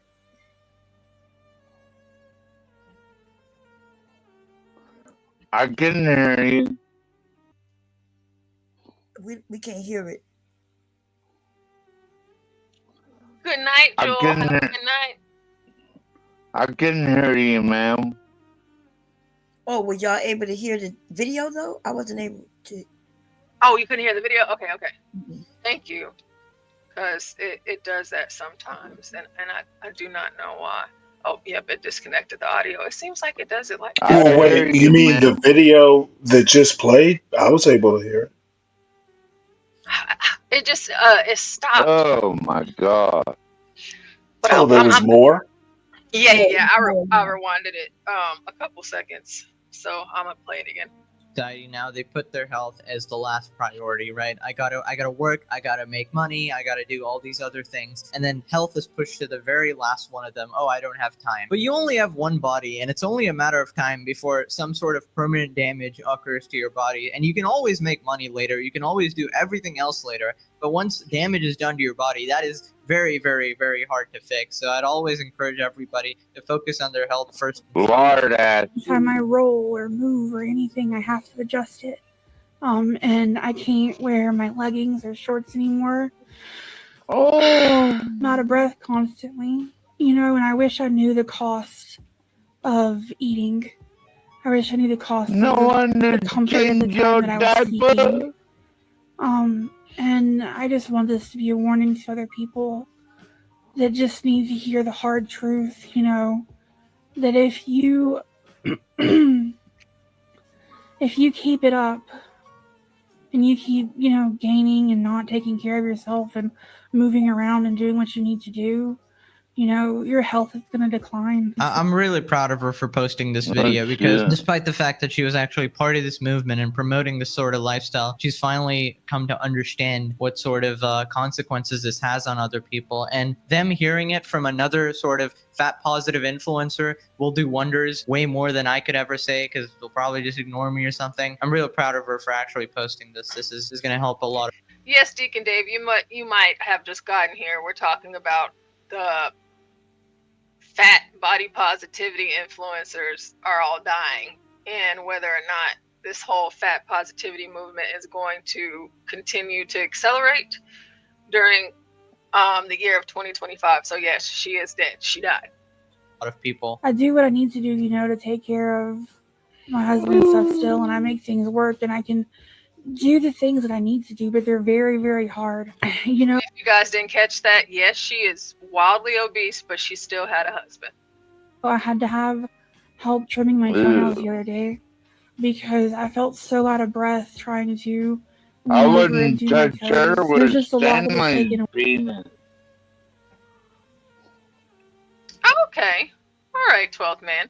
She's talking about, if you guys didn't hear, she can't clip her own toenails, so she had to get her husband to do it because she felt out of breath trying to bend over to reach her feet. Away from me, and I want you to know that it's not worth it. You're so It fat never you is. can't even Never is. wipe I your really hope that I ass. can turn it around this time. That's too late. Okay, 12th man, hold on really quick so we can Yes, hear what she's ma'am. saying. Because it's really scary how bad things can get. It really is. And it's never worth it. It's never worth to give into your short-term desires for and sacrifice your long-term health there. And what people don't understand is you don't have to give up the foods you love. You don't have to give up everything nice in the world or something. In fact, you'll probably enjoy the food way more if you actually go through that layer of discipline and understanding that, hey, there's times I can eat this, there's times I can.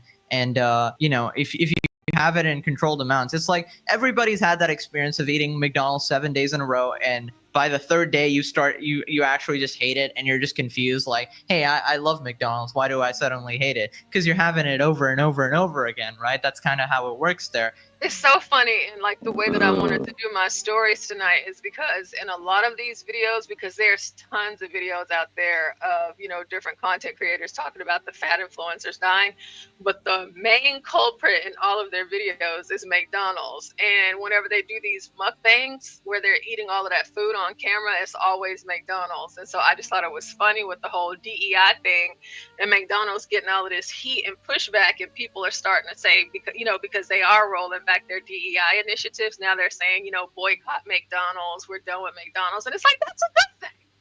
That's a good thing. That's a good thing. So keep on. McDonald's. That's McDonald's McDonald's need to hire more people like Stanley. And at least they know how to cook the fries. He's saying if you're fat, you know how to cook. Yeah. Well, you know, usually that's how that works. Sometimes the big ones, they really can cook. That's a fact. What were you about to say though, Bomb Cherry? No, I was disagreeing. McDonald's tastes like crap, and yeah, it's pretty bad. Yeah. But aren't they about to get rid of the employees anyway and replace it with AI robots? Well, see, they have the pilot here in Texas. So in Fort Worth, Texas, they have the full AI robotic standalone McDonald's. There's no people there. It's just the robots. Really? And it seems to be doing, you know, fine. I went there with a few of my coworkers before, like, for their opening, and it was actually kind of cool watching it. But yeah, they might be getting rid of their workers, but you know, but that could also, like with the pushback from the DEI, but people aren't going to stop going because it's cheap. You know, McDonald's gets people through, you know, the hard times. Broken in college. It's high to me. It used to be cheap, you know. Yeah, well, yeah. It used to be cheap. It's not as cheap as it used to, of course, at all. But like, you know, they still got that like little dollar menu or $2 or $3 menu. Oh, not up here. Okay. The dollar menu turned to like $5. Oh yeah, no, that's crazy. See, yeah, because I just couldn't imagine myself spending more than just that on anything in McDonald's. But it just seems to be like the center. And of course, McDonald's is not the only thing that they're eating. However, in their mukbang videos, it's typically McDonald's for the most part, and they're just eating as much McDonald's as they possibly can. You know, they're no longer with us. I always wonder why people would do that, though. Like, so were they making money? Like, what's the purpose of that? Oh, yeah. They're getting paid. I mean, these people are like rolling in the dough. They're making a lot of money. I mean, these people, they have millions of subscribers. Wow. Millions and they're getting paid like crazy. So, you know, even while they're doing their mukbangs, they're usually live streaming, and so like they have their memberships, and then they get like super chats, and then like whatever it is that you get on TikTok, Instagram, Twitter, Twitch, they're on all of it. Like they're utilizing all of these social media platforms, and they're making millions of dollars, these people. And you know, people, they'll send in their donations, essentially telling them what they want them to eat next. Wow. And it's so many of them. Maybe I don't know, even here in the chat or on the panel, I don't even know if you guys realize how many fat positive influencers there are. There's thousands of them. There's so many of them, but a lot of them are dying, like a whole lot. So when they fat influencers, what are they? Because I always assumed that, like her, right? She would be a woman who says, okay, I'm big, but I'm still a person. And, you know, is she encouraging others to do what she's done? Or was she, what is a fat influencer? A fat positive? I always assumed they were just saying, look, I'm big. It may run in my family, you know, genetics, and there's nothing I can do about it. So I love myself as I am. Yeah, so they are eating, they're telling you it's okay to be fat, don't be ashamed about being fat. You know, they talk a lot about getting rid of that word fat because it's a trigger word and it doesn't represent them, because just because you're fat, that doesn't mean that you're not healthy. And they're doing all of this while eating everything in sight. Let me see. Fat Well, I didn't know that. Influencers. I thought they were being like Lizzo. Lizzo over there exercising, dancing, entertaining. Yeah, no, they're not doing that at all. They should be. Oh, okay. Let me see here. To show you, for example, so y'all can see it. It's kind of gross to me, but why not? Let's just go for it since we're here.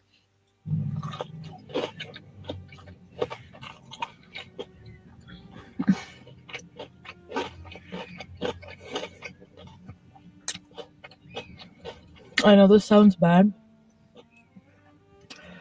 but that bite was like worth being fat for. Even just for a split second. You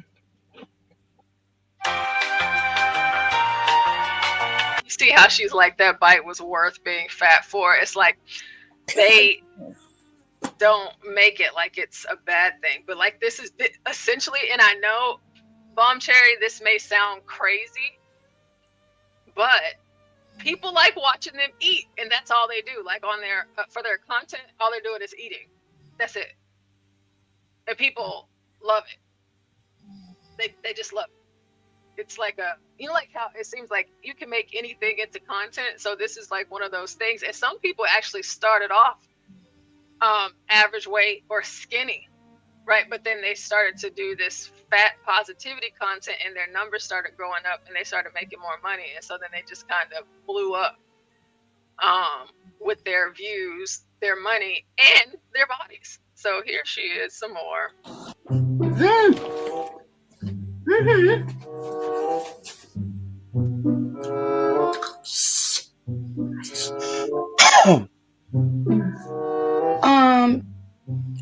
God.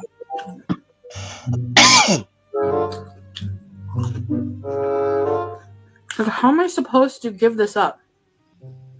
You just give it How can't this food be good for you?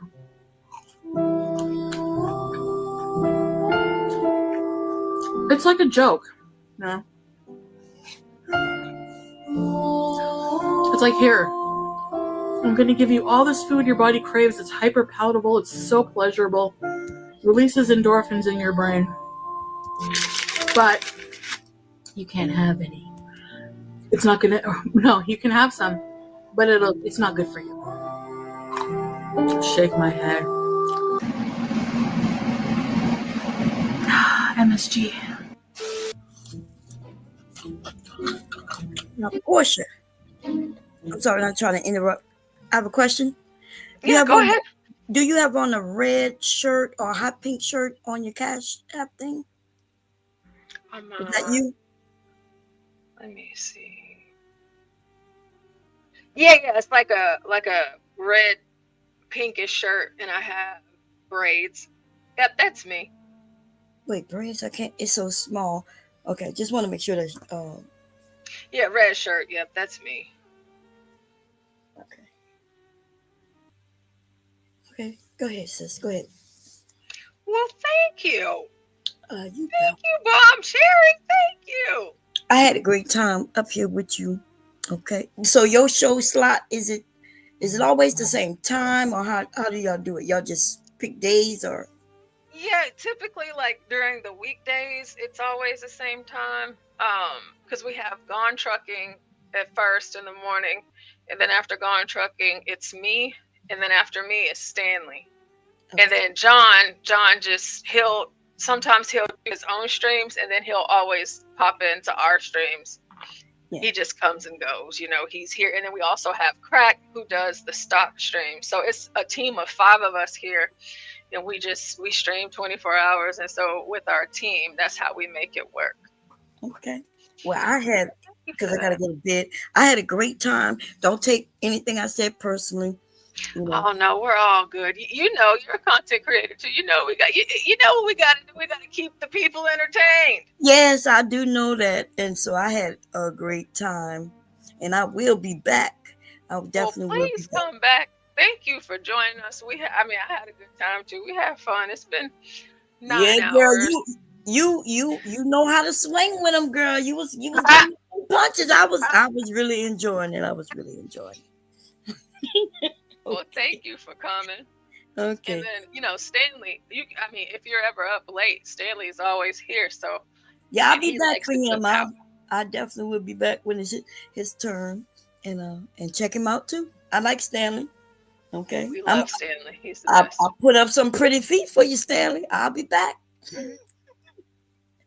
Well, thank you. Yeah, I'll be looking forward to that. Okay, thank you. I really enjoyed myself. Everybody, Take it easy. bye. Everybody in the chat. Have a good Bye. night. Thank you. Have a good night. You too. So yeah, so we have I know maybe some of us don't know about the fat positivity, but essentially just looking at and this is just one because one is all we need to see. Of course, you guys can research these things at your leisure if you have a desire.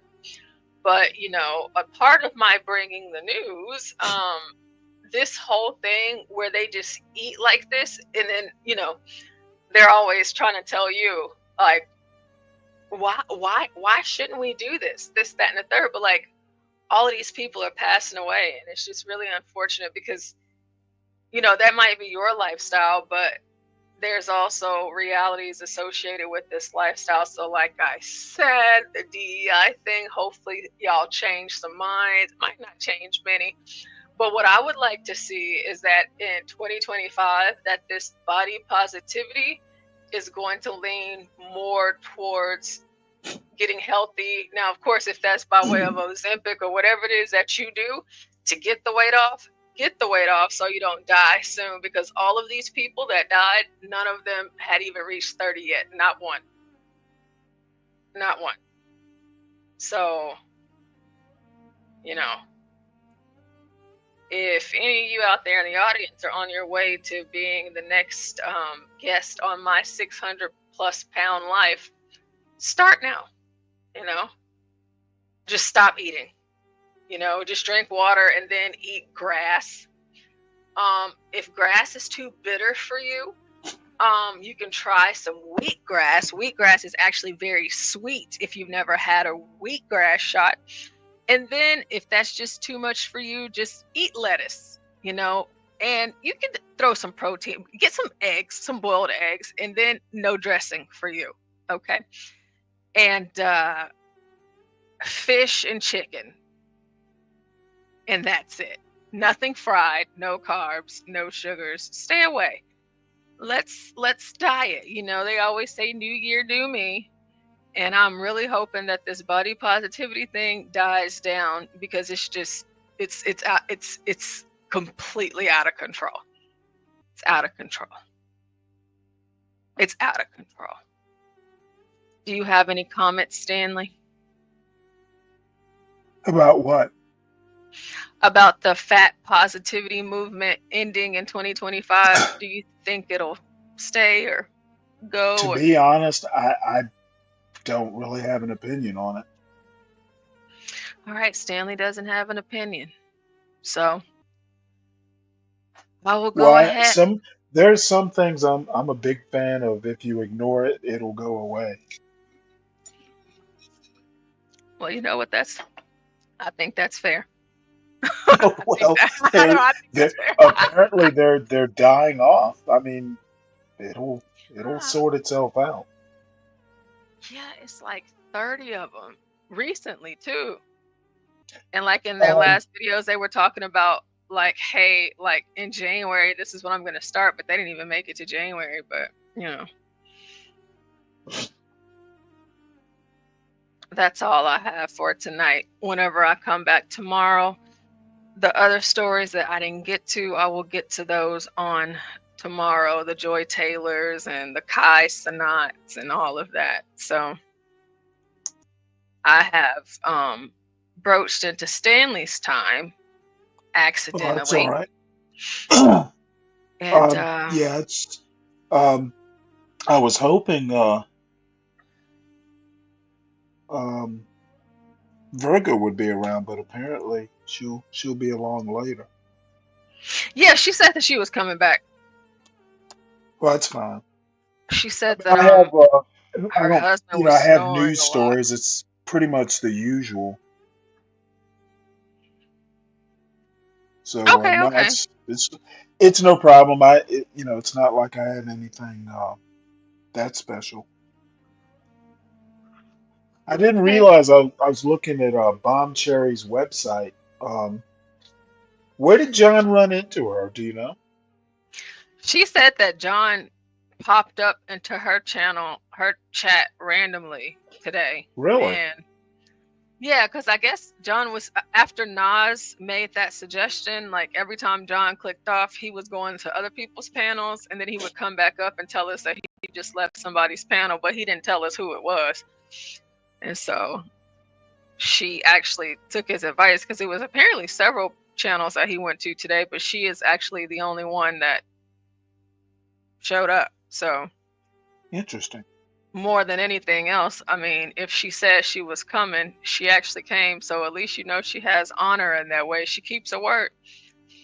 I'll Well, never good be for mad her. at that. She actually reminds me of a friend of mine who happened to have been in the army, but she's from Savannah. I think she said that she's from Louisiana. I didn't hear the New Orleans in her, but I heard a little bit of that, Cajun twang in her. And she said she was Creole. So, well, Solid Snake, we know you know. But see, Snake, see all of that mess you was talking in the chat. What you have to understand, Snake, is that we know what we're doing. And you see, in the midst of all of that, she sent me a Cash App, which I thank you again for that, Cherry Bomb. And, we all ended on a good note. Sometimes you just got to let the show go forward, Snake, and just let it be what it is, And we ended up having a lot of fun. I mean, hey, that's what we do here at the Urban Landlord. Sometimes it's a hot mess, and we make the news fun sometimes, and we'll have new guests like that pops up and that add to it. So Snake says, darn it, gotta go to work in the morning. Well, you know what? Some of us are glad that you're going to be productive. That I'm gonna do what? No, I said some of us are glad that Solid Snake will have to go to bed Oh. early, be productive in the morning. Yeah, like Stanley, it was one night that it was me, Snake, and 12th Man on the panel, and Oh my Lord. I was like,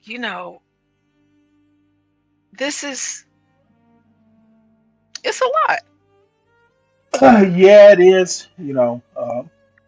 I'm like, Like I this told is a lot. someone, occasionally is okay, but like 30 days in a row. It's, when people start showing up to see it, like Ryan would come in every morning, for that stretch. He would come in and literally just sit in the chat making snide comments, sending cash apps like, hey, you know what? I'm going to pay to see this. Yeah, Ryan will do that. He made a Cash App just for us, for this channel.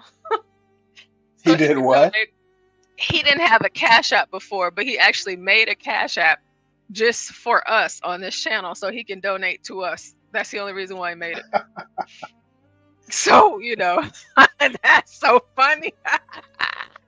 Because he's always, trolling you in the chat. So the fact Well, that that almost sounds like he's a pay pig. well, I guess so. That's what they call that. But he's all sending you Cash Apps so he could keep it going.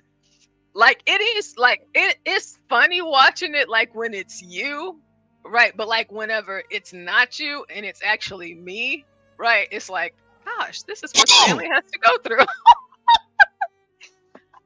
It's just, but I love them. No, it was great. I just kind of had to let them just talk because I got tired of being like, okay, guys, let me. Well, that's the other good thing. I mean, once they get going, they are kind of like a perpetual motion machine. Mm-hmm. You know, you can just step back and, you Let them know, have it. get Yep. up, go get a cup of coffee. You know, Yep. you know nothing's gonna go forward, but it's not gonna die down. You know, there will be Yep. no dead air. Yep. And they start. I mean, I took a nap and everything. And they were still going when I woke up. I was like, oh, okay, this is great. You know, we can do this. But it's just the fact of them both being very animated at the same time. And none of us know what they're talking about because half the time they slurring and you can't really understand them, but they saying something, you know. They're kind of like babies. You know how twins will make up their own language? Yeah, yeah. That is a great analogy. That's exactly what it is. Deacon Dave says solids makes everyone better. He and Well, he Toast makes too. everybody look better, that's for sure. Because it can't look worse. Well, yeah. It's just they're so Yeah, funny. I know Solid Snake's in the audience. Yeah, they're just pretty funny. But like whenever you're actually trying to be serious,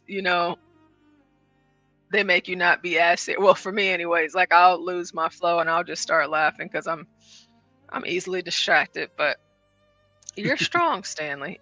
To be able to handle that, because even whenever John John, oh gosh, John, he'll start. He Well, doesn't like no, put I'm not people in the that back like strong. I us. mean, I occasionally have to put him in the back because um, it's weird. The older I get, I used to be able to read, like actually read and comprehend and listen to the TV or the radio at the same time. Hmm. And I found that I can't do that anymore. I have to either read or, I could kind of simultaneously understand what both were doing. If I'm reading, I can comprehend it. If I'm listening to a radio show or TV show, I can understand what's going on. And Right. all of a sudden, I can't do that. It might be an age thing. So, I used to be able to listen to two people talk and kind of follow, where they were going, and I can't do that anymore. And it's really annoying, when they start off at the same time. You see, Snake says, "Oh, come on, Stanley. Come on, man. I decided to let the stars shine so I could shine better." I That know I'm that's sure right. that's some Louisiana Cajun saying. Yeah, it don't have to be translated. Stanley, because of What? what you just said, do you whenever you watch like TV, do you use subtitles? I don't watch a lot of TV. Oh. Like actual TV. Occasionally, I watch something on Amazon Prime. Uh-huh. Um, I have just gotten to a point to where not that much interests me anymore. And the only reason I like believe this or not, the last movie I saw was Inside Out 2, the cartoon on Disney. Oh wow, I've got to look that up. It was actually, for some reason, both the Inside Out and Inside Out 2, I found them extremely clever in describing, kids and teenagehood and all that. Um, but I couldn't tell you the last actual movie that I saw. Um, and as far as I'm gonna get rid of these streaming services at some point. The only reason I haven't is my son still uses them. But Yeah. as soon as he, gets a job or something like that, and can pay for it himself, I'm ditching them. I never like Netflix. I haven't watched Netflix, not even comedy specials, in probably a couple of years. Oh yeah. I mean, I love watching TV. Like I whenever I get the chance, oh my gosh, I love series. Like I like watching series, and then of course I love watching movies. But like I can't watch it without subtitles though. I just can't. I'm not gonna be there. I need to be able to read what you're saying, really, or if I can't see the words on the screen, it really drives me crazy. That's why I prefer to watch TV and like movies at home instead of going to the movie theater. I do too. It's just because I especially like can if it's pause them interesting, and stuff like right? that. Right, I can pause it, and then like if you're watching it with someone, like I can pause it and we can like talk about, whatever it is. I like to engage in the, you know, movie experience, if you will, but I still have to have my subtitles because otherwise it's not gonna work. It looks like Did you? Princess is in Austin. Is this what these people are Oh doing here yeah, I today? think I heard something about that. He was going to Austin. Can't remember why. I guess he was doing a meetup with, it says, Xena the Witch, Darius, and maybe Chicken Andy. He be careful out there in Austin. I You don't. I find him extremely um weird, I guess is the point.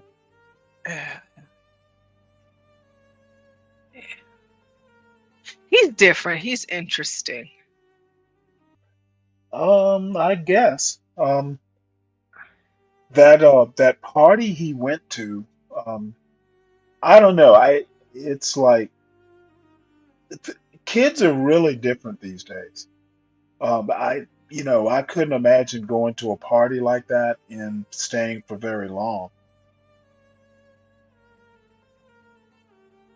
I didn't know he went to a party. Like, did y'all show it on the Well, channel? no, it was Crack was showing it.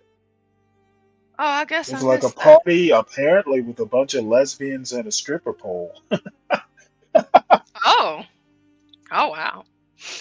Well, I guess good for him. And apparent that it's the one I'm guessing that's the one with the music in the background that was getting strikes. Oh, okay. I guess whenever I was in the back fixing that, I didn't know what it was from. I didn't click. I just went on ahead and fixed it. Yeah, it was some influencer party or something. Like, were they like at an influencer house? Yeah, it was a house with a kitchen and all, and there were a bunch of people milling about, and there was the tallest stripper pole I've ever seen. But there were Oh wow. girls in Santa's in like little Santa vixen outfits.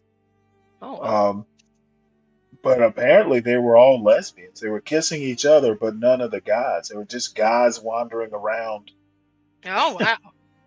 and, and the women were all kissing each other and climbing poles. Oh It wow. was pretty weird, yeah. Oh wow. Yeah, that sounds like a lot. Like they have a lot of these influencer houses, and whenever people are trying to grow their platform, you know, sometimes they have to be invited by like whoever the manager is, and of the home, or Mhm. from the other influencers that have a larger influence, that are paying and or renting out the space. But of course, like, you have to pay too, but you have to produce a certain amount of content. Like, I've seen like different documentaries about it, but like, you have certain amount of content that you have to like, you have a lot of deadlines. So apparently it's not as easy to be in one of those influencer So, I houses. mean, what's the purpose of, is it a conference? Do you network? Yeah, I mean, so what do you do?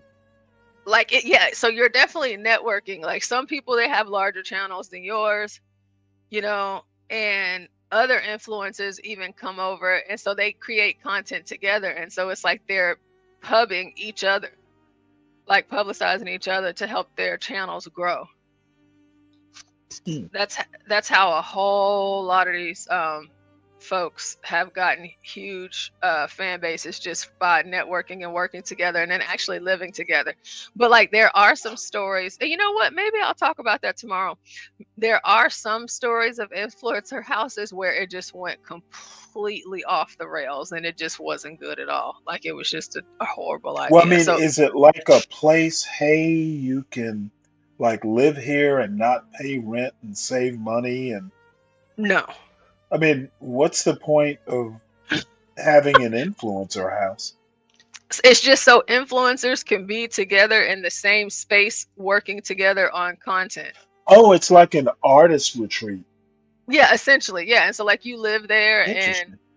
you pay your money, like whatever rent utilities, whatever it is that they set pay that they give you, that's what you're paying. But it's Interesting. also Okay. a benefit. It's a benefit to the influencers because they're around other influencers, and everybody can use some suggestions here and there, for creativity purposes and better content. And then let's just say, like on the stream that he has right now, this Xena the witch, she could have tons of followers, and with Princess being on her live stream, now he's getting exposure, so that's going to help his channel grow, type of thing. I see. Oh, Yeah, well, and Nas said that house that I guess you guys showed on the channel, that house was a OnlyFans house. Yeah, so in that house, everybody making money in that house if it's well, do OnlyFans. they have studios, like a studio where, people can go and shoot?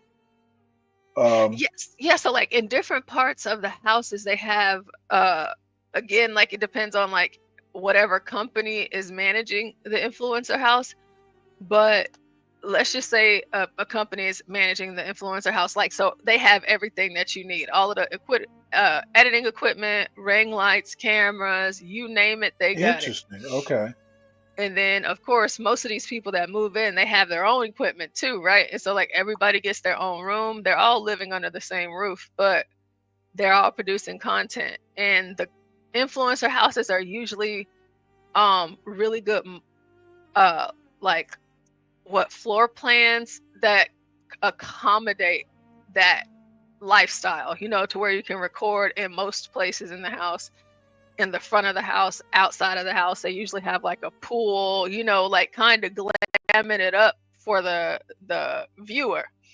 So they Interesting. have all sorts of things, whether you're cooking or whatever it is that you're doing. And let's say like you're doing like the day in the life of an influencer, and you're trying to get all of these shots to put your whole day together in a 60-minute short video. The people in the house can help you do that, by recording you and taking shots. Like it's just a lot of stuff. It's a lot, Stanley. It's a lot. No, that makes sense. Yeah. Now I know it wasn't just like, hey, let's have a party. So, there is a purpose to it. No, that it makes sense. Yeah, it's a pretty popular thing, but I'm guessing that Princess lives in one, so he's shooting for the stars and going for the gusto. So shout out to Yeah, you, well, Princess. he looks like he's in his 30s. Again, I can see He's a younger than career me. change or, something you do, like, how writers sometimes had day jobs until, they Mm-hmm. become big, or they don't become big at all. But, there's something, that they're doing, and they're kind of doing the writing in the background, kind of living a normal life in the background.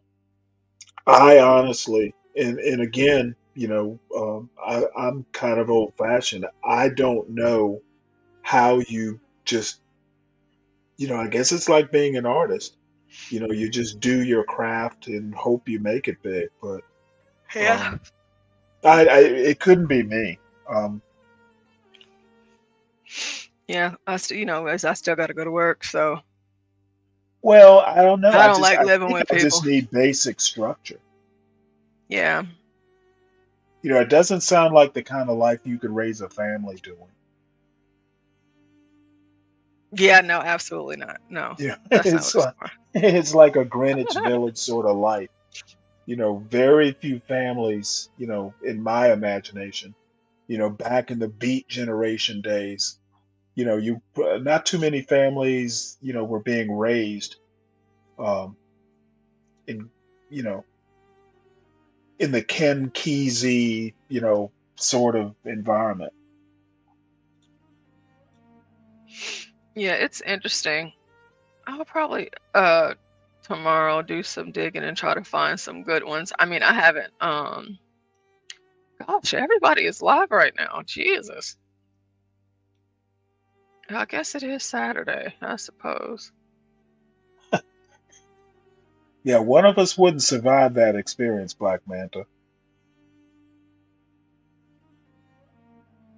Yeah, this is crazy. I guess people are just up. 112. Oh shoot, Crack has another show. Let me go and do that. Well, I'm gonna go ahead and end it, and then you can Okay. start Um, yours. the Jasmine Crockett, Deacon Dave asked me about a comment. Did Jasmine Crockett do something I should know about? What did she do? Oh, she was just talking about how Black women are the most educated group in America, and she was talking about how Black people are going to want to see people that look like them, you know, whenever it comes to putting out their fires and, just, you know.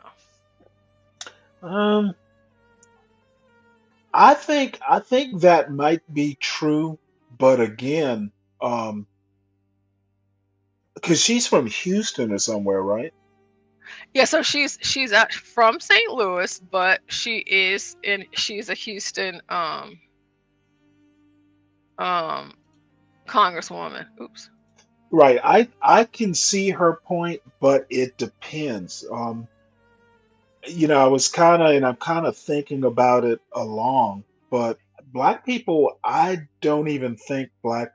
I think the one thing that interested me about this election, and I kind of knew it was going to be this way eventually, Black people are starting to break up as a voting bloc.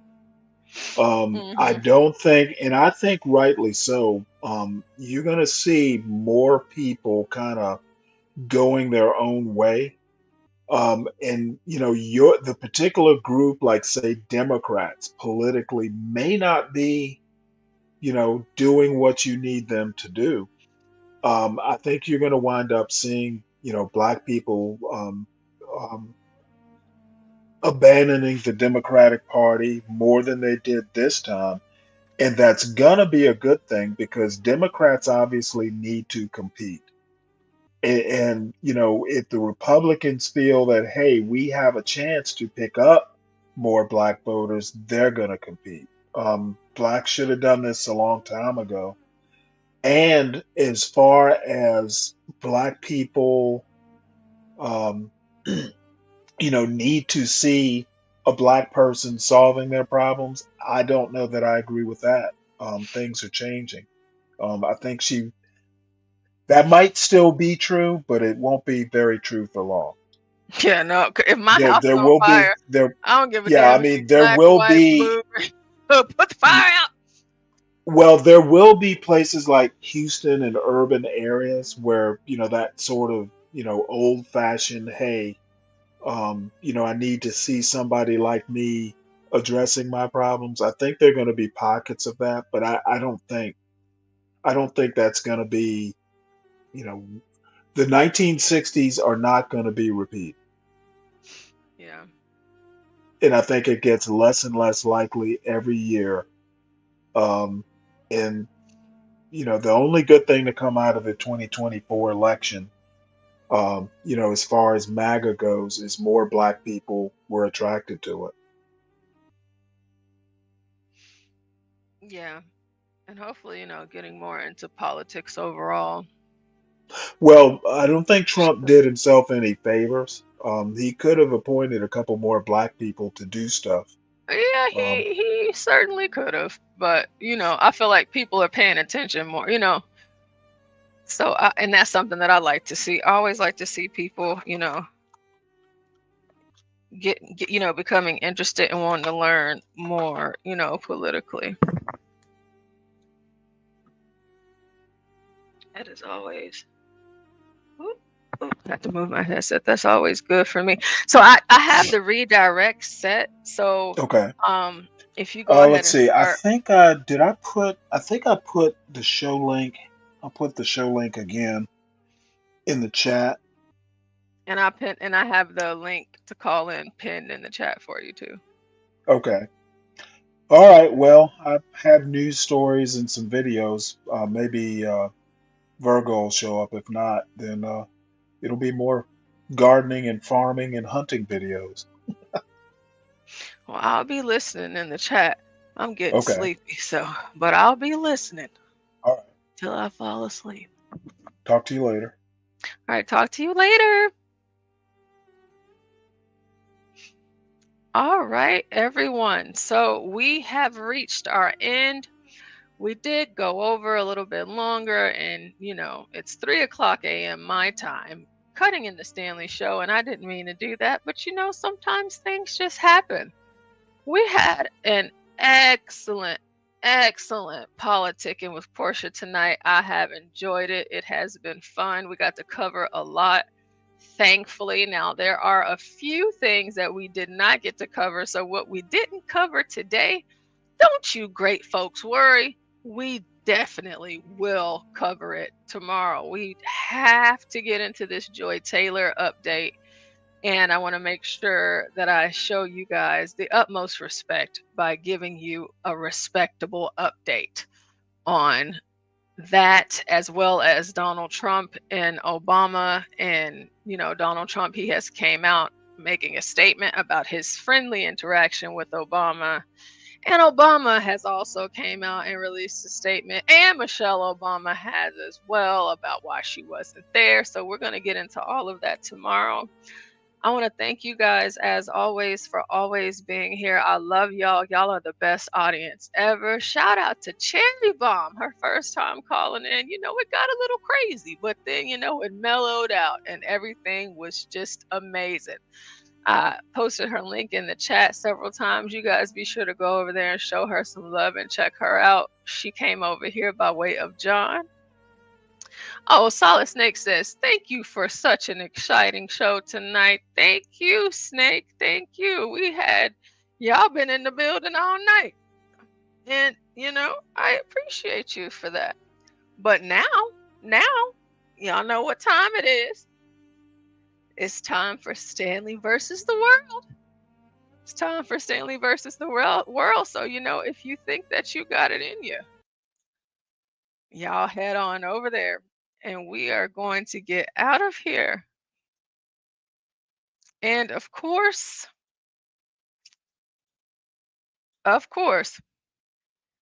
as always, we will be back like we never left, because we never do. We will see y'all at Stanley versus the World. Talk to y'all soon. Feel like I should go. Feel like I should go. Feel like I should go. Feel like I should go. Feel like I should. Feel like I